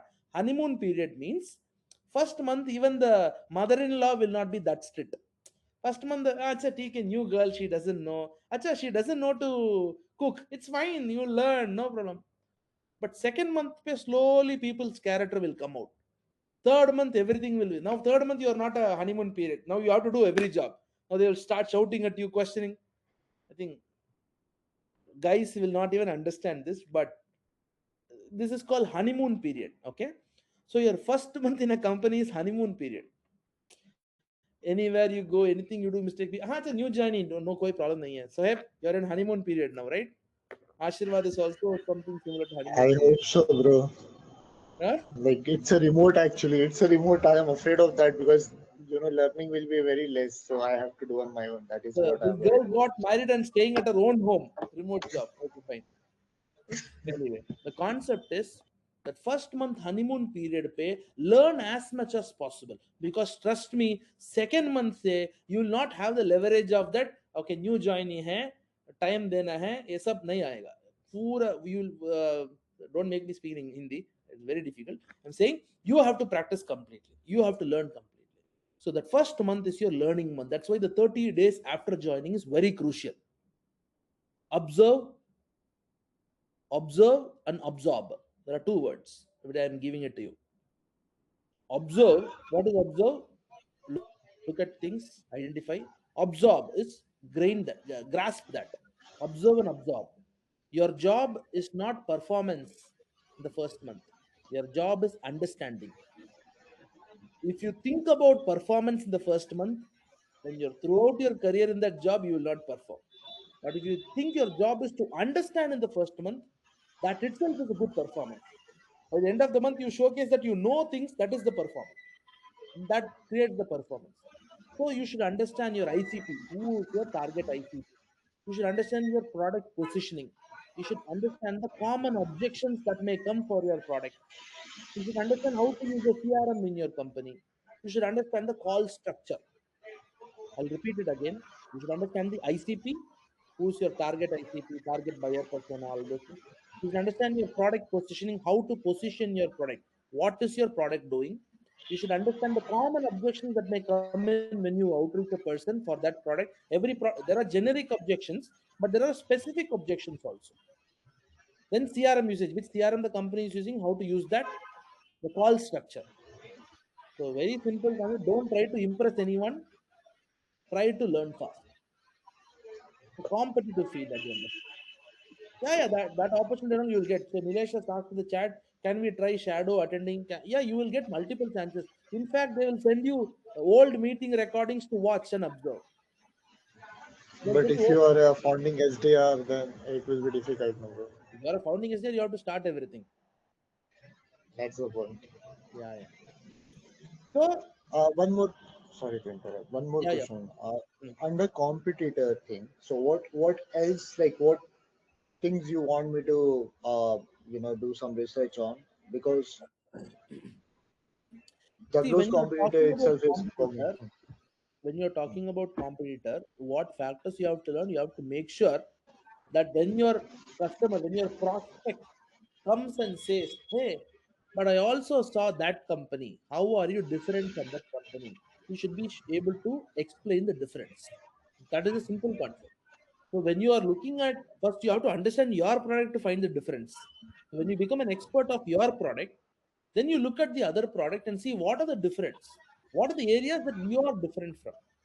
Sometimes it will be a shocker that the competitor product is more better. This has happened to me when I was working in Lead Square, when I was starting to research my competitor, because almost 3 out of 5 calls that I make, they will say, hey, we are trying to find Salesforce. How are you different? Salesforce is a common name. Everyone has heard about it, right? Lead Square, they have not Right. heard. In EdTech, it is famous, but other department, it is not. So simple questions, how Actually, are you different from Salesforce? When I started researching about Salesforce, I understood Salesforce is actually better than Lead Square. I was how only, you tackle this test?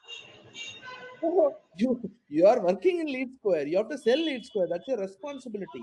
So you have to make sure the easiest route. There will be a route. Anywhere there will be pointers. My pointer was very simple. Budget wise, it is better.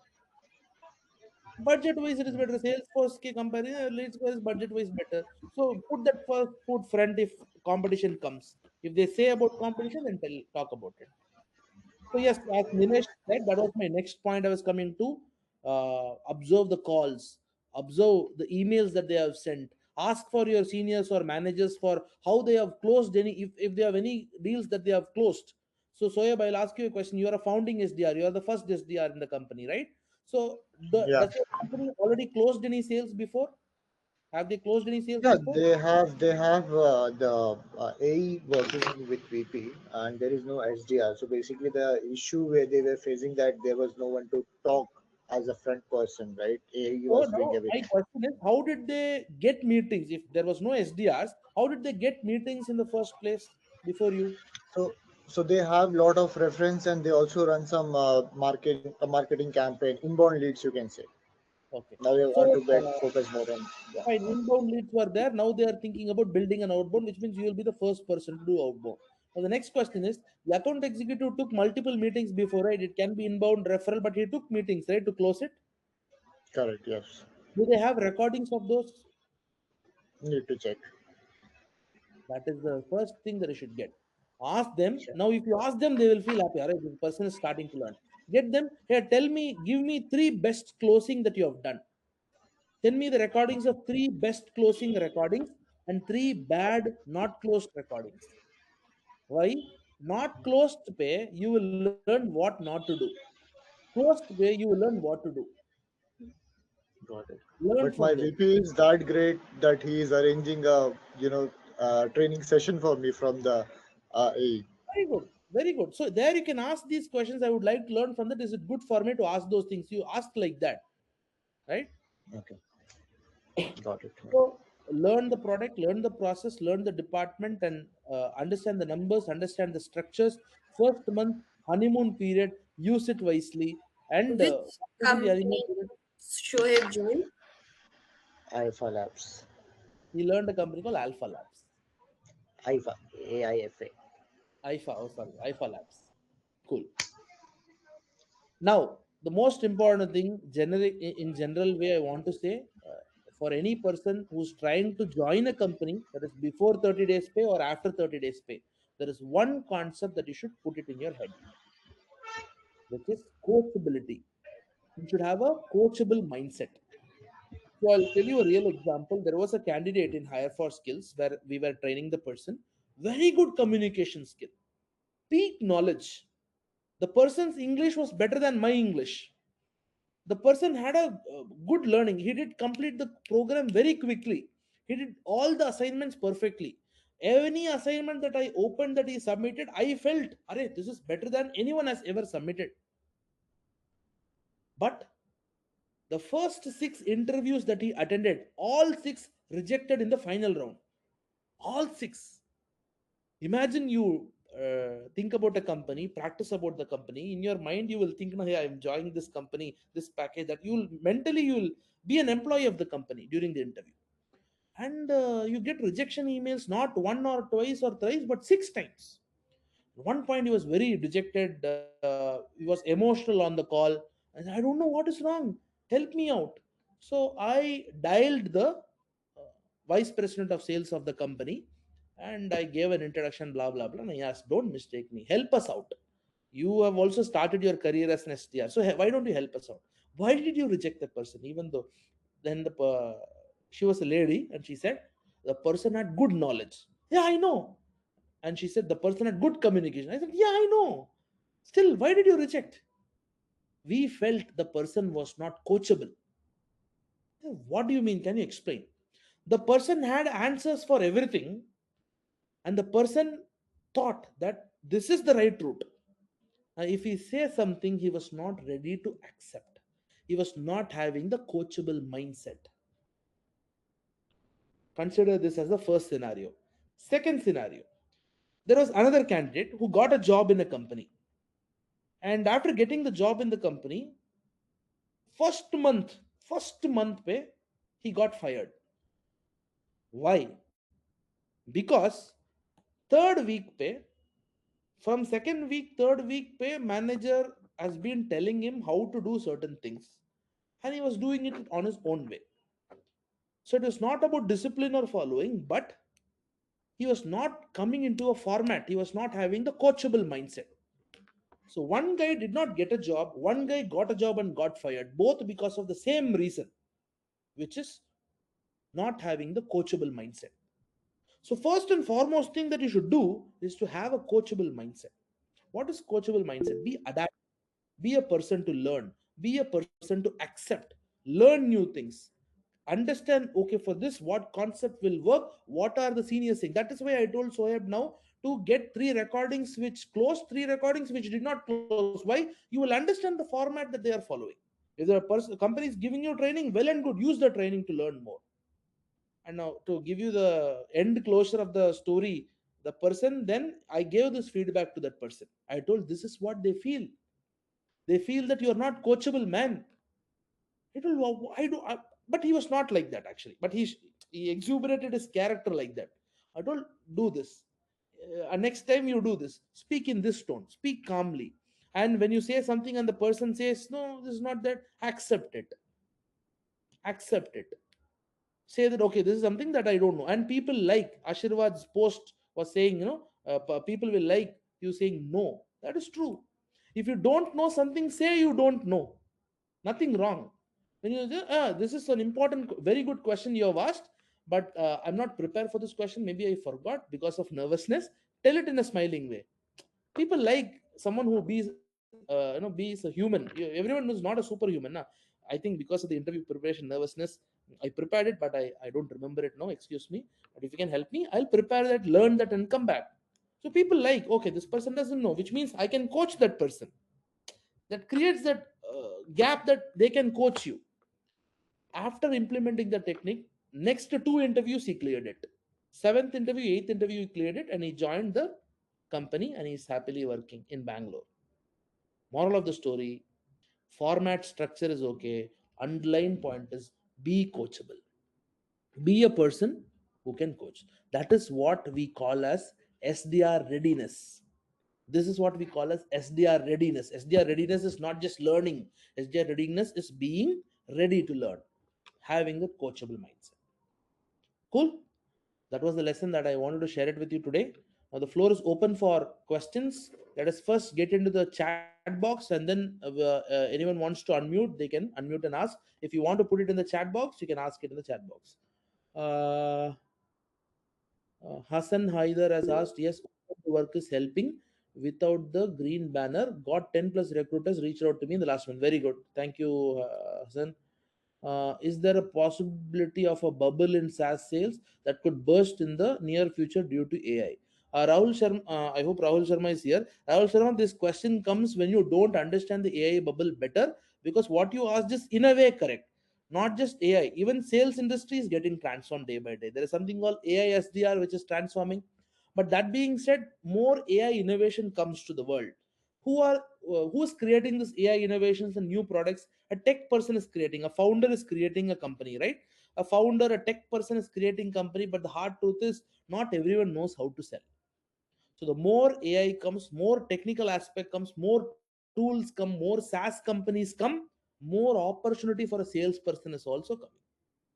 Anyone can build a product if they have the skill, but a person with a sales skill can only sell the product unless the founder himself has the skill of selling. So that is why all the sales agencies and SDRs have value. So more and more AI comes, more and more software comes. Our job will become automated. Yes. Even today, multiple tasks have become automated today, and more automations are coming. I can see that. So, for example, earlier lead generation was you manually searching for certain details, then getting into the tools like Lucia or Mystery or Zoom Info or Hunter to get the contact details like email ID and mobile number. Then came Clay. Clay was very transformative, where you can find and enrich people inside the same platform. Now another advancement have come. Clay has now integrated with ChatGPT. Now you just have to integrate your Clay account with ChatGPT. You just open ChatGPT, and left top corner you will see an option called apps. You open the apps, and you will see Photoshop, Adobe, multiple Canva. All those things are there now. You just have to connect the accounts integrated, and in the chat you have to type @Clay, @Photoshop, @Canva, and give a task. Using that tool, ChatGPT will do the tool. For example, I'll type @Clay, find me the contact number of this person from this company. It will use my Clay credits, Clay account to get that in the ChatGPT window. So everything is becoming prompting these days. How many of you know something called as vibe coding? Vibe coding, VIBE, vibe coding. Two people have raised their hands. I'll tell you what is vibe coding. Okay. Vibe coding means we all know what is coding. Generally, at least you would have heard about what is coding. Na? We all, to build a product, to build a SaaS product, to build a website, we'll do something called code, HTML, CSS, JavaScript coding, and all that much only I know. I don't know anything about it.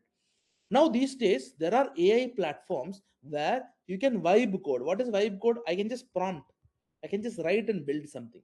So recently, I started falling in love with a tool called Lovable. The tool's name is only Lovable. Again, that integration is also available in ChatGPT. So what is Lovable doing? I'll say you open Lovable, and it is like a ChatGPT window. You select a format, and I will just put the mic on and I'll speak. Hey, I need to build a website for a company called as Hire for Skills. Hire for Skills is a company, blah blah blah. I'll speak for like 5 minutes. I'll speak. Everything will become a prompt, and with the prompt, AI will create my website, and I'll get the complete code for that website. So I'll create the design. So earlier you code and the design will come. Now you design, and for that you can get the code.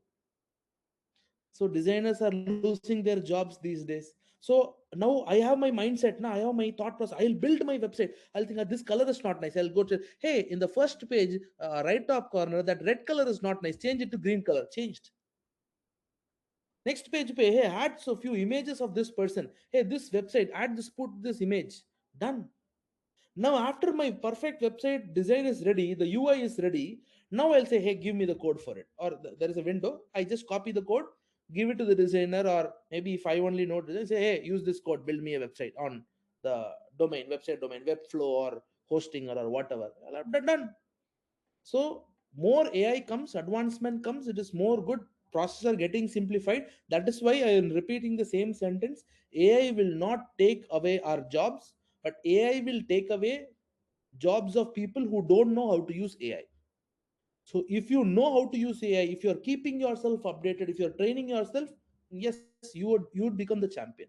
These days, you would have seen posts about Claude Clover co-working for entire lead generation, LinkedIn outreach. There are multiple advanced thing coming. Even I am learning that.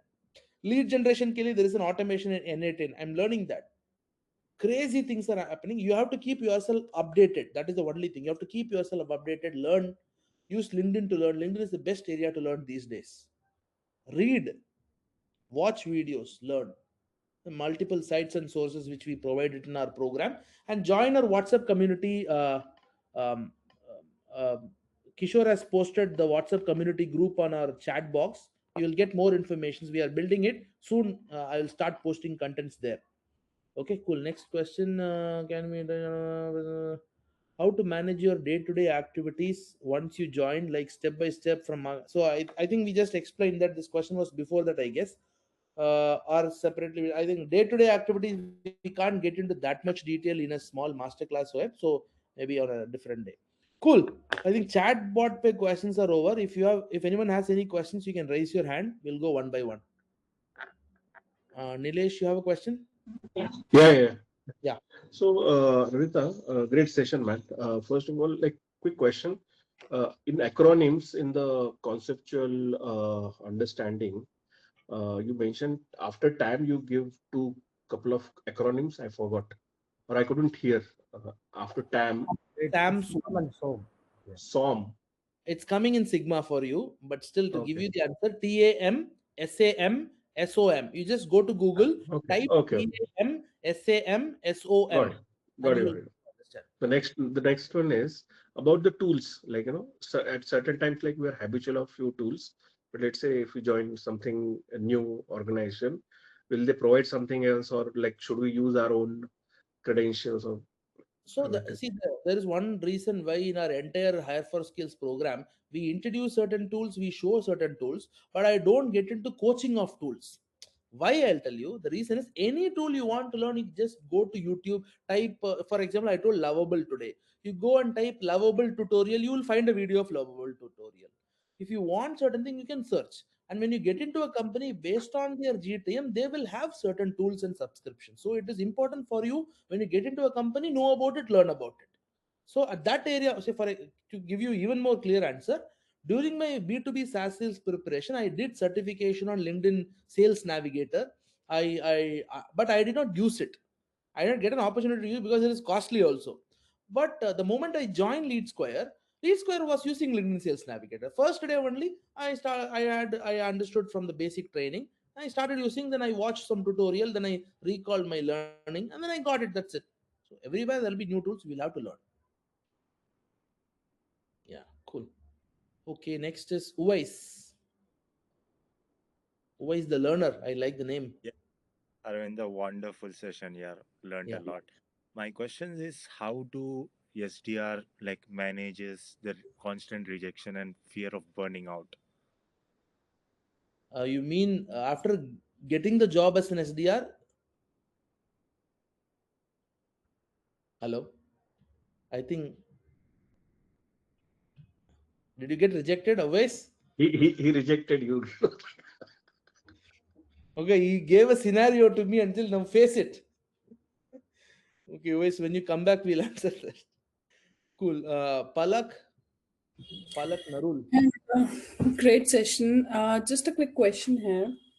In my last organization, like I was in a healthcare domain, and many people we requested a lot for HubSpot sequencing or maybe something which can help out in automating the emails so that we can spend the time on calls and everything in pre-sales journey. So I was a BDR my entire journey was to just lead generation, and AIL will take up everything, like the meeting and the closures. So they clearly said that why we hired BDs is to make it everything personalized, not just to make it in a way that you made an email and you're sending that to maybe 30 Hundreds of folks. people. But rather Right. send one email to one person, personalized and Yes. work on individual. Yeah. Yes. So is it just maybe this company, or more companies are doing it in a similar way, or how is it? Like automations are acceptable in the industries, or it is like they are entirely into personalization now? Okay. So I'll answer this in this way, a little bit of a different way, Palak. So imagine you open your email today, Gmail today, you Yeah. open your inbox. Uh, Definitely, there will be certain emails from some banks, some useless areas, wherever area you would have given your emails and some random emails. Looking Right. at the subject line, looking at the first preview, there only you will understand whether you should open that email or not. Either you will delete it or you will ignore it. Correct? Correct. Reason why it gets ignored or why you are not opening it is because that is sent in bulk. It's a bulk email, which is Right. automated. But if I decide to send you an email which is going to be personalized, my subject line, my content, the writing format will be in such way, the moment you receive it, you will feel, "Hey, someone has written me an email, I should open it." That feeling comes in you when it is personalized.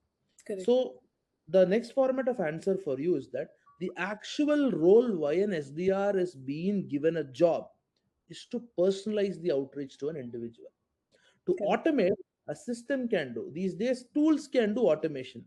If I give a format, and then even today, AI SDR can do personalization also.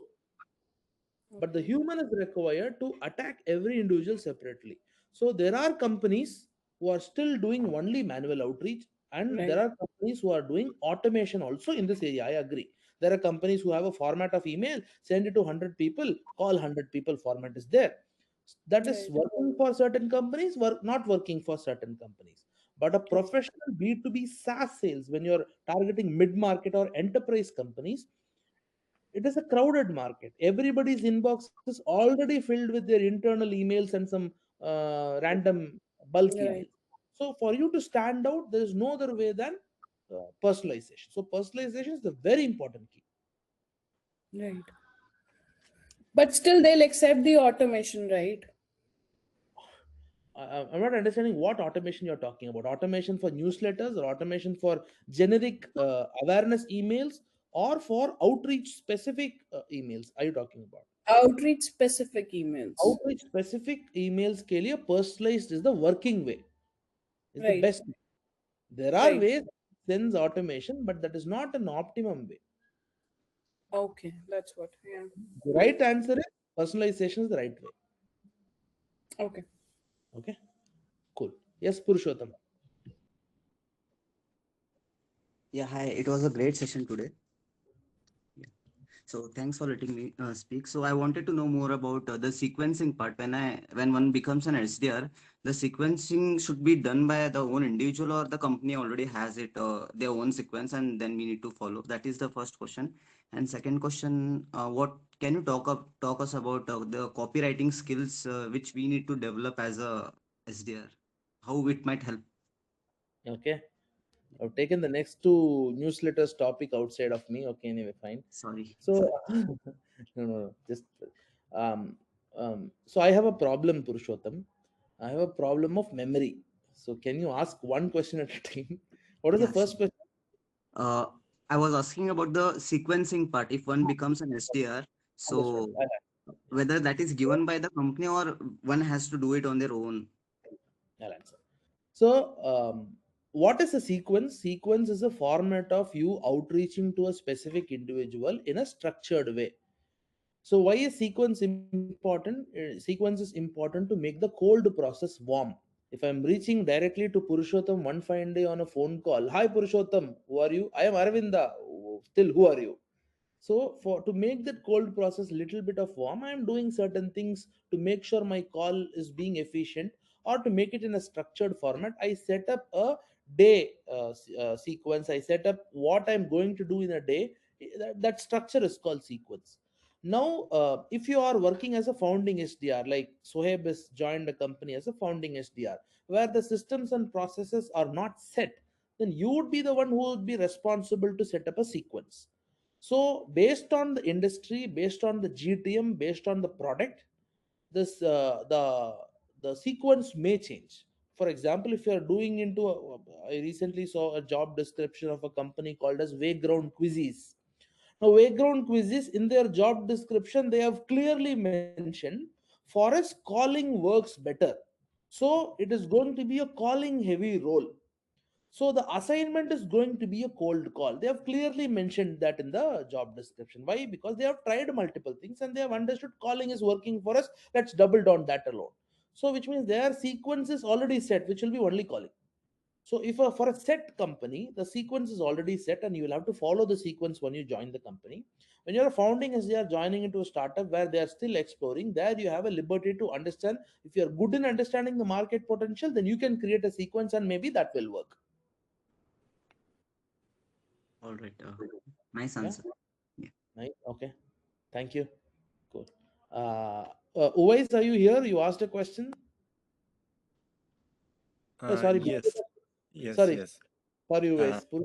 You asked the second question. I think you also forgot. What was the second question, Purushottam? I'll come back, Uwais. Sorry. no problem at Purushottam asked something called copywriting skills ka question, right? So regarding copywriting, Purushottam, I'll give an outline. Copywriting is a skill of writing it in a structured format and how to make sure that people read what you write, the structure of it.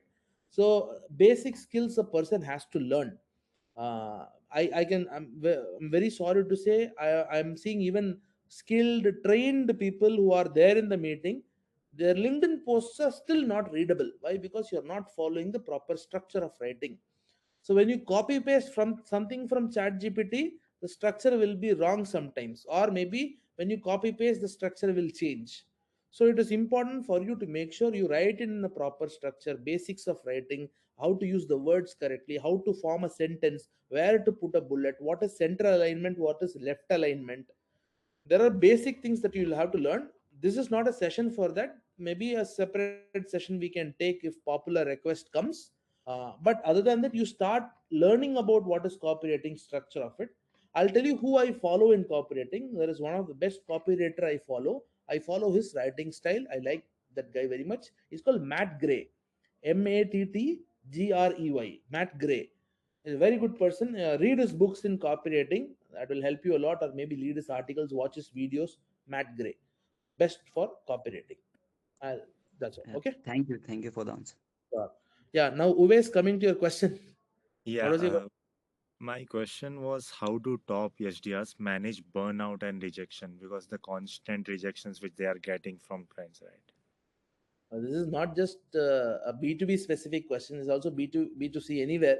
Any salesperson, first thing is every single day you are getting ready to fail.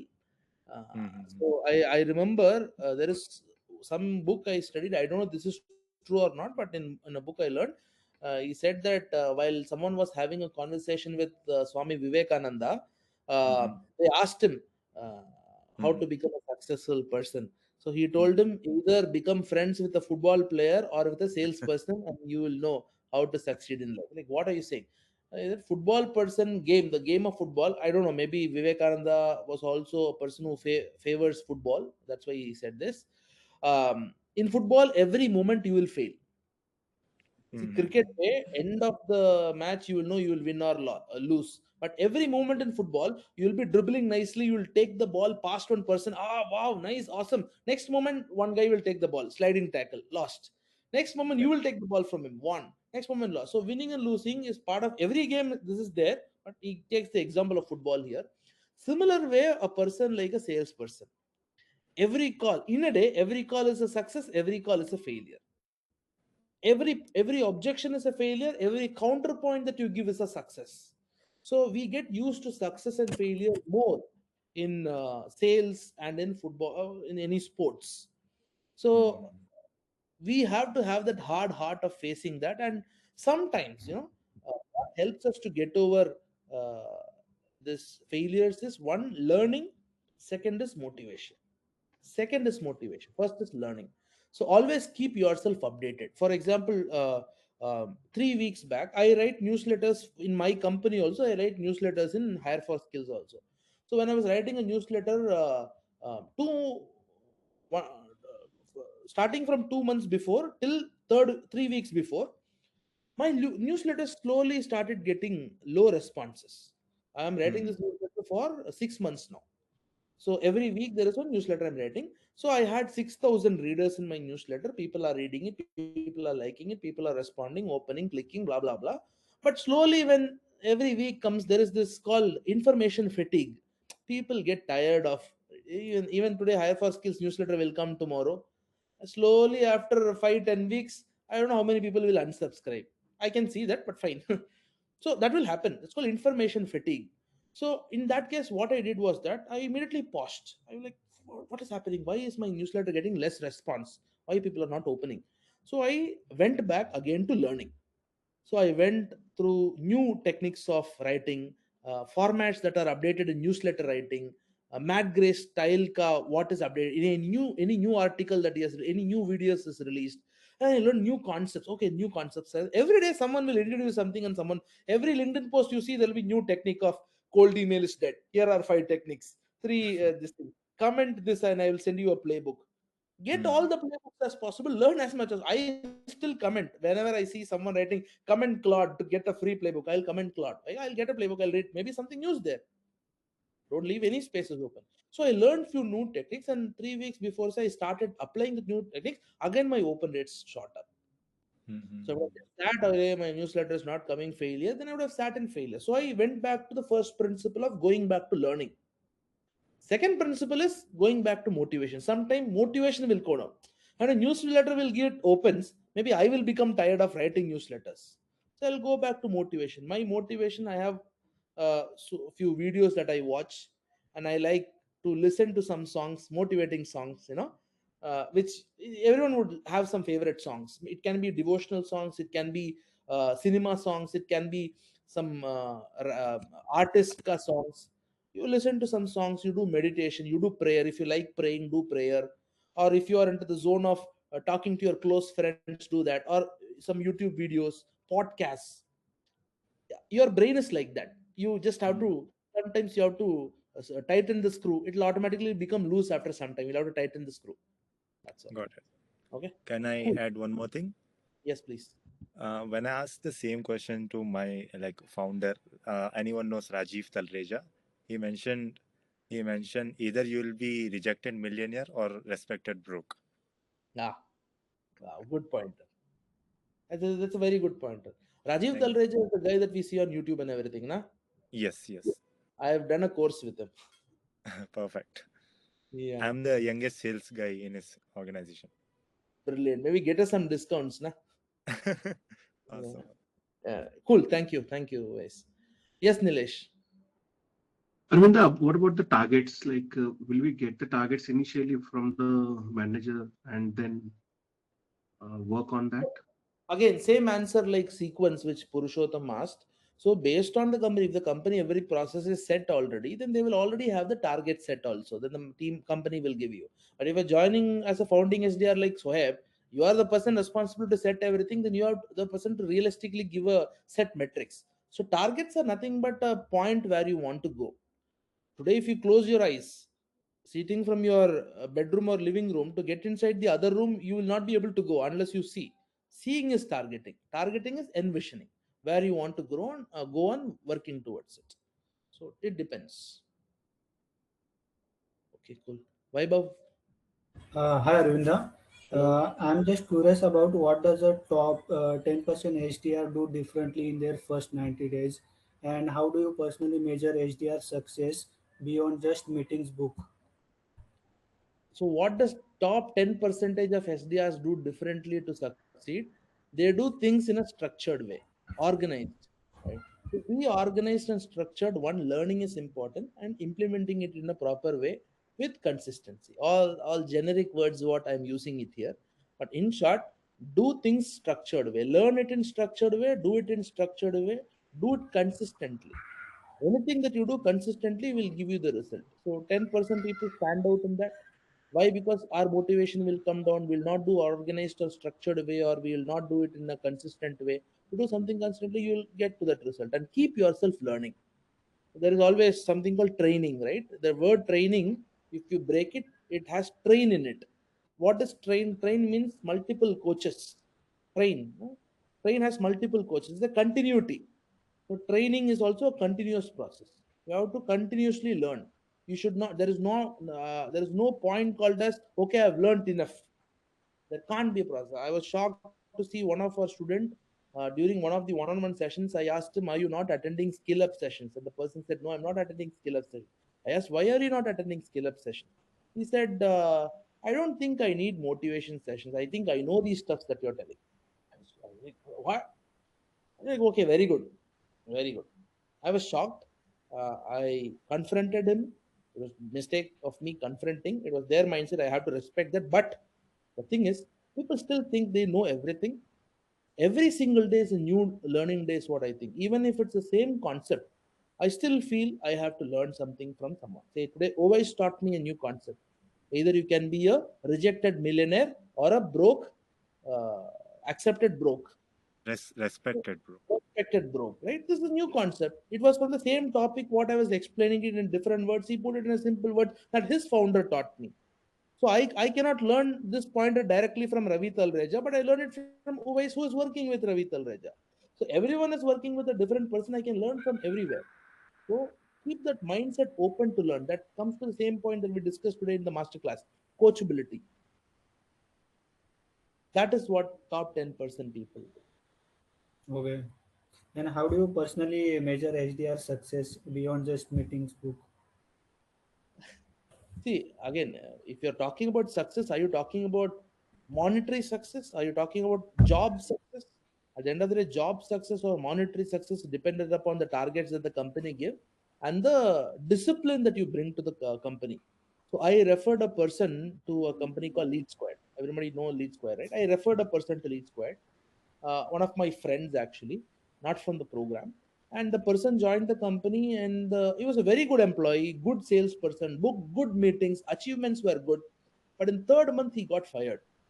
And I was shocked. Why did he get fired? And I spoke to one of my friend who's there in Late Square and said, "What kind of guy have you referred into the company? Like, why? What happened?" "No, that guy was not good." I was like, "What do you mean by not good?" He said there was one of the internal company events where they went for outing, they had small drinks, and he misbehaved apparently. I don't know. That's what they claim. That's a mistake. So company fired based out of a black mark that he had, right? So basic disciplines, how you format something, how well you gel up with everyone, how you communicate, how you basic human discipline is something. SDRs are not gods to differentiate something. They are employees, they are working humans. That's it. So your metrics on employee in the job is dependent upon the targets and achievement that you complete.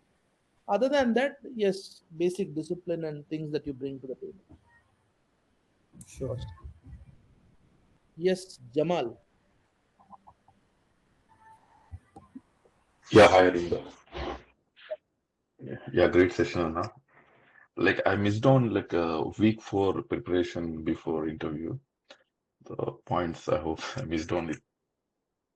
So can you tell me like if you week See, four? interview preparation, you don't have to complicate. I gave this breakdowns of week one, week two, week three, week four for a simpler understanding. In short, what you'll have to prepare starting from week one or the entire month is conceptual clarity, Yeah. structural clarity. So, structural clarity is the outline, conceptual clarity is the in depth of it. Next thing, three pointers. Clarity of thinking. Clarity of thinking means clarity of thinking about their product, clarity of thinking about their company, clarity of thinking about the job. Yeah. For that, I gave you a simple principle called as prepare, write it down, practice. Yes. Sir. Next, we talked about detailed understanding about the SaaS workflows, which structural, conceptual, what factor, what is if they ask what is medpic, you have to understand about medpic, you have to answer about medpic, or how is that how will that be useful? As simple as that, and detailed understanding of the SaaS workflows. Third, Yeah. ability to talk like an insider. How will you be able to talk like an insider? When you talk to some SDRs, you understand about the product better, again understand about the company better, involve in the process, and think like an internal company member, and then you speak. Yeah. This core principles you remember and you prepare on these things. What are the things that is required for everything you work on? And that's it. Yeah. Do not complicate other things. Sure. Okay. Then thank you. Thank you. Yes, Akansha. Hi, Arvinda. Great session as always. Thank you. Yeah. My question is, I'm seeing that whenever I'm trying to reach out to people on LinkedIn or even writing emails, I feel I'm writing longer than the exact amount of words that I should be using. And I feel that I should write in brief. So how can I practice in a way so that I can write shorter sentences and say things in less words? So Akansha, certain things comes with practice. Certain things comes with knowing. So practice means to ride your cycle better. Based on practice, you will become better in riding a cycle. To do calls better, practice will get you the calls better. Now to write something better, practice is an important key, but more than that, learning that is very important. How to write it in a crisp format. So that is where the pointer where someone asked now regarding copywriting, Purushottam asked regarding copywriting. Learn about copywriting. Copywriting will help you to understand how to put it in a crisp format, how to shorten words, how to write it in the simplest form, but explaining that.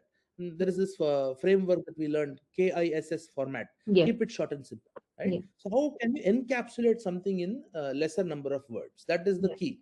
Even today, when I write a newsletter, when I write an article, what I do is that after writing the entire thing, I'll be super sad.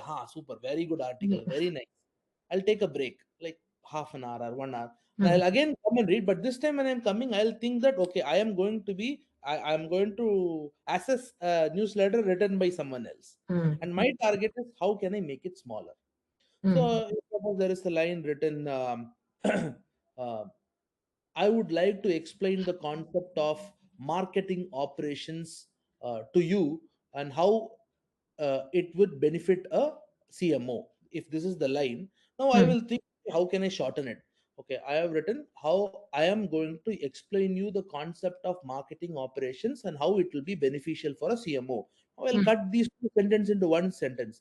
I am going to explain the concept of marketing operations so that it becomes beneficial for CMO.